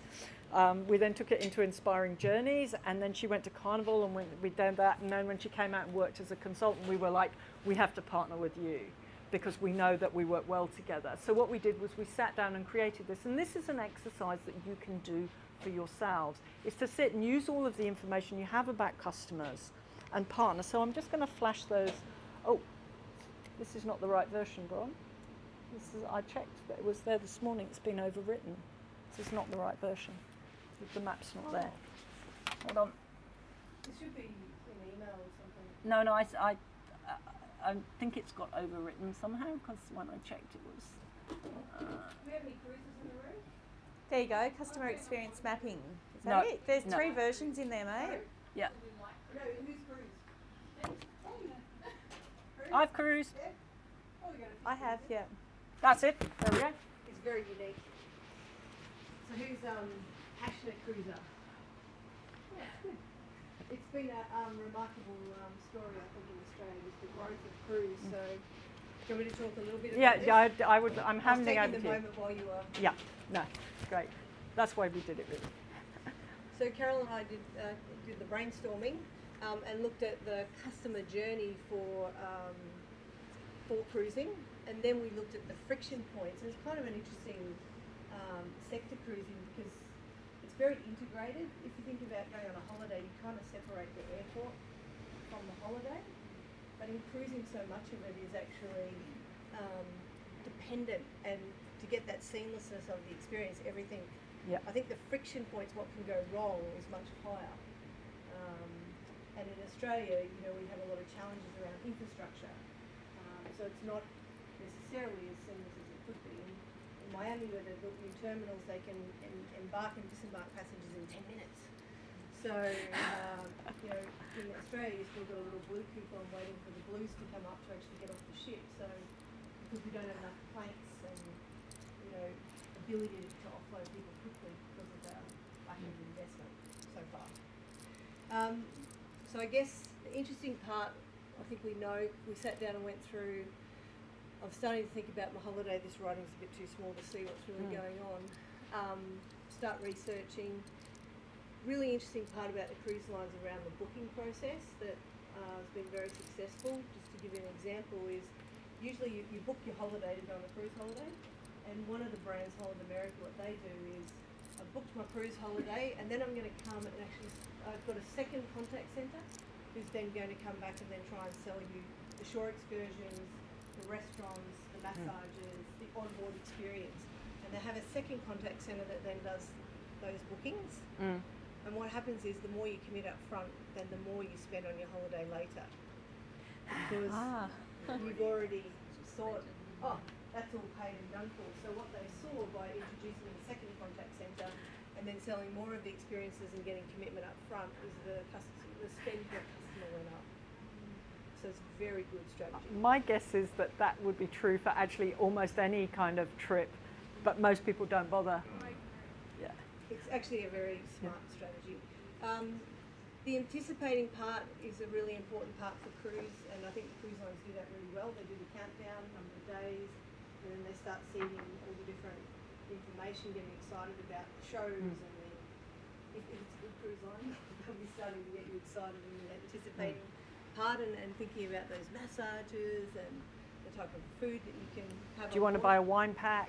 Yeah, so I did that right at the beginning. The wine pack. The wine pack. Anyway, so that's we go through that, but I think it was probably more interesting is when once you map the customer journey, the really important part is to understand what the pain points are, and that's when you're talking to your customers. Cruise critics are a really excellent one to look at what people are really saying. Often your voice of customer, what you're talking about, getting your voice of customer reports, and mapping this into the friction map, because this is where you want to try and focus a lot of the attention. And there is quite a lot of things that can go wrong on the cruise. So people really worry about where I park at the port. You know, they need a lot more information about how to get to the port, how far is it from the railway station, if they've taken a train. So there's a lot more. Everyone understands where the airport is, but they don't necessarily understand where the ports are. They're often sometimes buried in industrial areas in the back end of somewhere, so requires more information. There's also, once they start embarking, you've got to arrive at a certain time. There's a whole lot of systems behind the arrival. And if you get there too early, you might have to sit there for 3 hours. And the infrastructure could be, it wasn't Barangaroo, it was a tent there for a long time, until White Bay was built. Try doing that when it's 32 degrees and 100% humidity and you're 65 and overweight, you know. Yeah. Well, often the cruise lines will arrive at a grain terminal somewhere because they can't get into a port or there's not enough ports. So all kinds of things happen. Then there's the on-board experience, which the cruise lines do very well. The destination ports of call, we have 42 ports in Australia, for instance, but very few of them cruise lines will come alongside. So then you do a tendering process. And that tendering process is a pretty subpar experience. But if it's short, then people will deal with it. But if it's going to be long and I've got to wait in a queue and then I'm on a remote island, I want to go back, but I've got to wait for the next tender and there's 100 people in front of me, it's not a very nice experience. So all these things, I think the destination, there's a lot of work that needs to be done to really improve that experience. And then there's the disembarkation, you know, have you got enough taxis at the end? Often a big problem, they're all coming off the ships and there's not enough taxis there. Buses. Some of the cruise critic stuff I saw recently on cruise was, you know, I've arrived in a little port called Eden and we're being bussed around. Beautiful little port, but we're being put on a bus that there's no air conditioning, just being shown around. We get shown all the things that we won't have time to spend doing. And, you know, really frustrated. And I think cruise is one of those sectors that hasn't moved past in the destination side to still in that mass tourism movement. It hasn't got to the personalisation, and that's infrastructure again. It doesn't have enough buses and it doesn't have enough guides. And for the volume, the sheer volume that just Yes. arrives in the destination, and they haven't kind of taken it to the sharing economy yet, which is another way of maybe And solving it. that's something that we saw, wasn't it? Was very much doing that. And the other thing was WA did some research a few years ago under the Tourism Research Australia hat, where they looked at what the barriers were in, I think it was Busselton. And one of the things was the cruise ship gets in at 7 in the morning. If you want to walk off there and do something, there is no coffee shop within walking distance that opens before 9 o'clock in the morning. So basically by that point, people have either elected to go on a tour or they're thoroughly pissed off with you. Yeah. And they've moved into town, so if you're close to that cruise port, you've lost that business. And to me, it's kind of like, well, why wouldn't you open at 7 and then close at 10 for a couple of hours? And they literally worked out that something like, I think it was 30% of the revenue opportunity was lost because of that. Yeah. For us, Simple you know, thing, the small retail shops, the coffee shops, all of those businesses that really feed the money through a destination, it was quite stunning, isn't it? Yeah. So I think the cruise has still got a long way to go in terms of that, the whole personalisation and the experience side on destination. One of the destinations that does it really well is Napier in New Zealand. They actually, the whole town gets dressed up and actually gets into the theatre to welcome the cruise lines and actually play a part. So it's really cool. But that's, you know, so that's kind of an area that a lot of the STOs are very focused on to try and improve that experience. And some of them, Western Australia's doing a really good job of that, with a lot of training programs and guiding programs, education around that. So anyway, that's kind of, the friction map's a really important one because I think that's how you improve and actually get more repeat cruises and get advocacy. Cruises Yeah. And, good advocacy. And I think we just did a consumer survey with MyTravelResearch around intention to cruise and a bit about the destination itself. And you know, the intention to cruise over the next couple of years is still growing in double-digit growth. So more people want to cruise, but the ports and the destination rated, you know, second behind the cruise lines and being, you know, the most important thing about their choice and what influences their decision. So again, it comes back to this can have a big impact on the cruise lines business if we don't get the destination part right on the demand side. And I think also one of the things we saw was things like those tender ports really mattering to certain audiences, and not necessarily the audiences we expected, was it, Tammy? So we, younger people, because they're not patient. They don't want to sit there and wait for hours for a tender, and quite often they'll be doing more independent stuff. Yeah. So on a bad weather day, you know, if you've got a bit of mobility issues or older demographic, they may not want to actually get on a tender.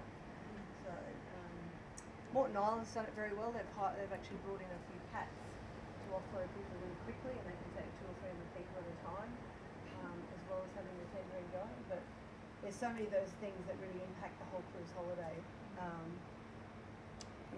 And I recently came across some research from the US on repeat visitation, as you said, driving that. So there's the cruise one, but there's how are you using cruise to get people to come to your destination.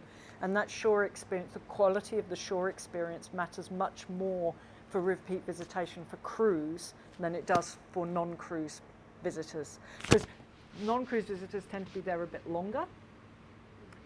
So they've got more time to get to know you and forgive you for small things. If you've got an incredibly small time in port, every moment is amplified. So that's why, this is why you're working with ACA, isn't it, Tammy, to try and get the destinations and cruise lines working better together, because actually everybody wins if we do that. You know, often it's seen as a competition.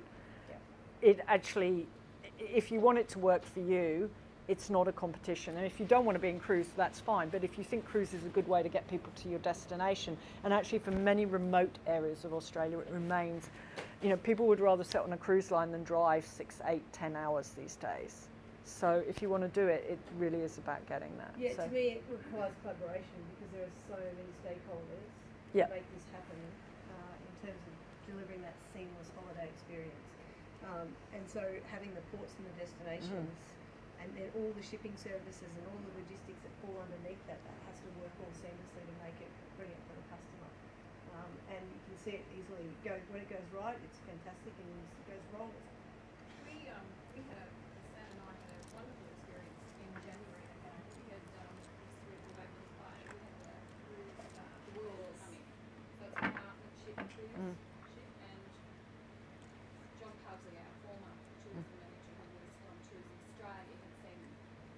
very instrumental in building a cruise industry in Tasmania. So they have this vision for Bateman's Bay.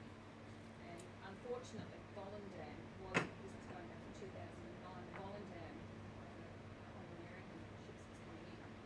But at the last minute, because of a tender, the captain decided, no, we're not going there, headed back further south and ended up down at Eton. So it kind of left this little bit of a taint on all of our town in Bateman's Bay, because they had geared up, they had done everything right as far as putting extra staff on in anticipation and opening their doors early, but the captain decided we're not stopping. So anyway, that was a disaster from a PR and local buy-in. I think it's a good point that the cruise lines need to communicate a bit more around the complexities, because it's often the call will be also that they may not be able to get it back on the ship later, depending on what the weather's, if the weather's building, right? So, but they don't communicate very well. Well, we ended up doing it. I mean, I did a lot of research and spoke to Steve Wilson and spoke to Holland America, and it really was the captain's decision. This was too long. But as So a he result, wasn't to do with weather or anything, he just said, I'm not stopping. he just said, I'm not Well, stopping. that's Unless weird, you can yeah. basically guarantee That's weird. that you're going to have people helping our staff go through, because we've got a very tight channel. With the tendering, we're not stopping there, even though They want pilot. they wanted Oh, pilots and right. it was like, but you're arriving there too far.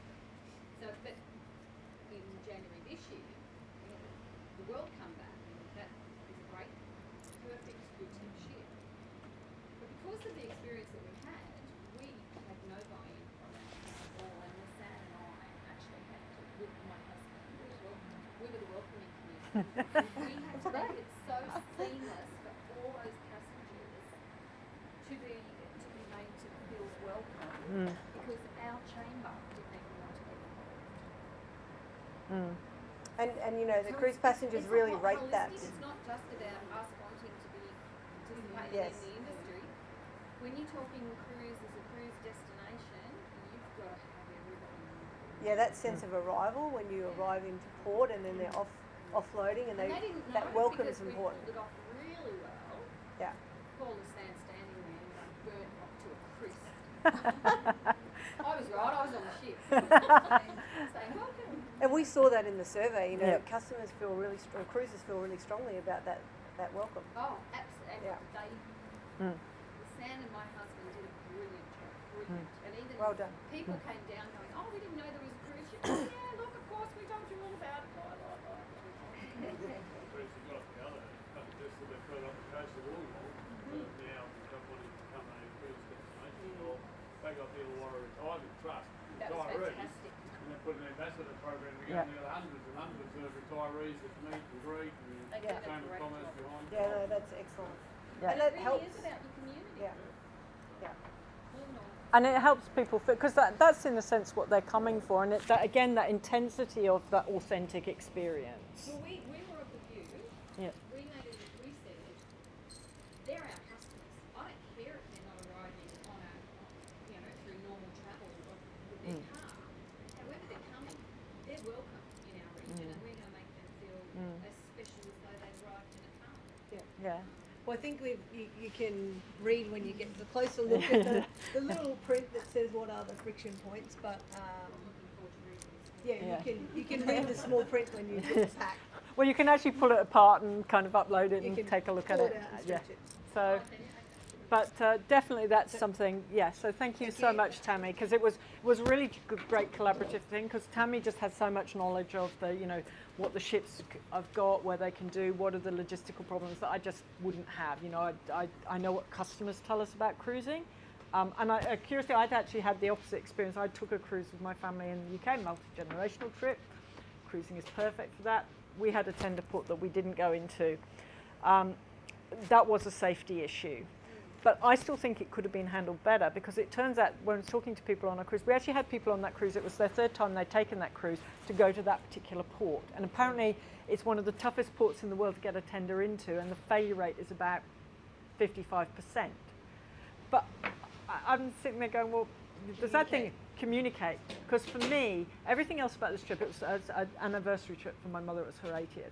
Everything else about that experience was for someone else. That particular tender port was my bit of the trip. It was World War II Guernsey experience. It's the only part of the British Isles that was occupied during World War II. And I've never been there. I grew up an overnight ship, ferry sailing from there. But I've never been, because you never do when you're local, do you? It's like all the Australians who've never really seen how much we have to offer in Australia. Same.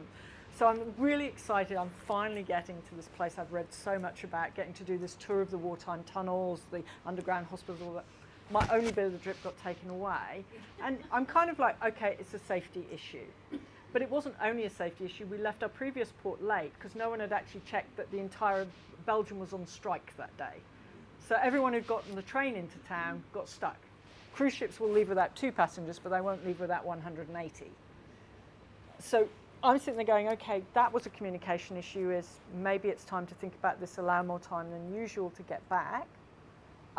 Be prepared to take a cab and spend 80 euros. But also telling me that that was a tough thing and to expect it really would have factored into that disappointment. So, and again, probably the same for the operators in Guernsey, because 50% of the time they're gearing up to be offering people tours.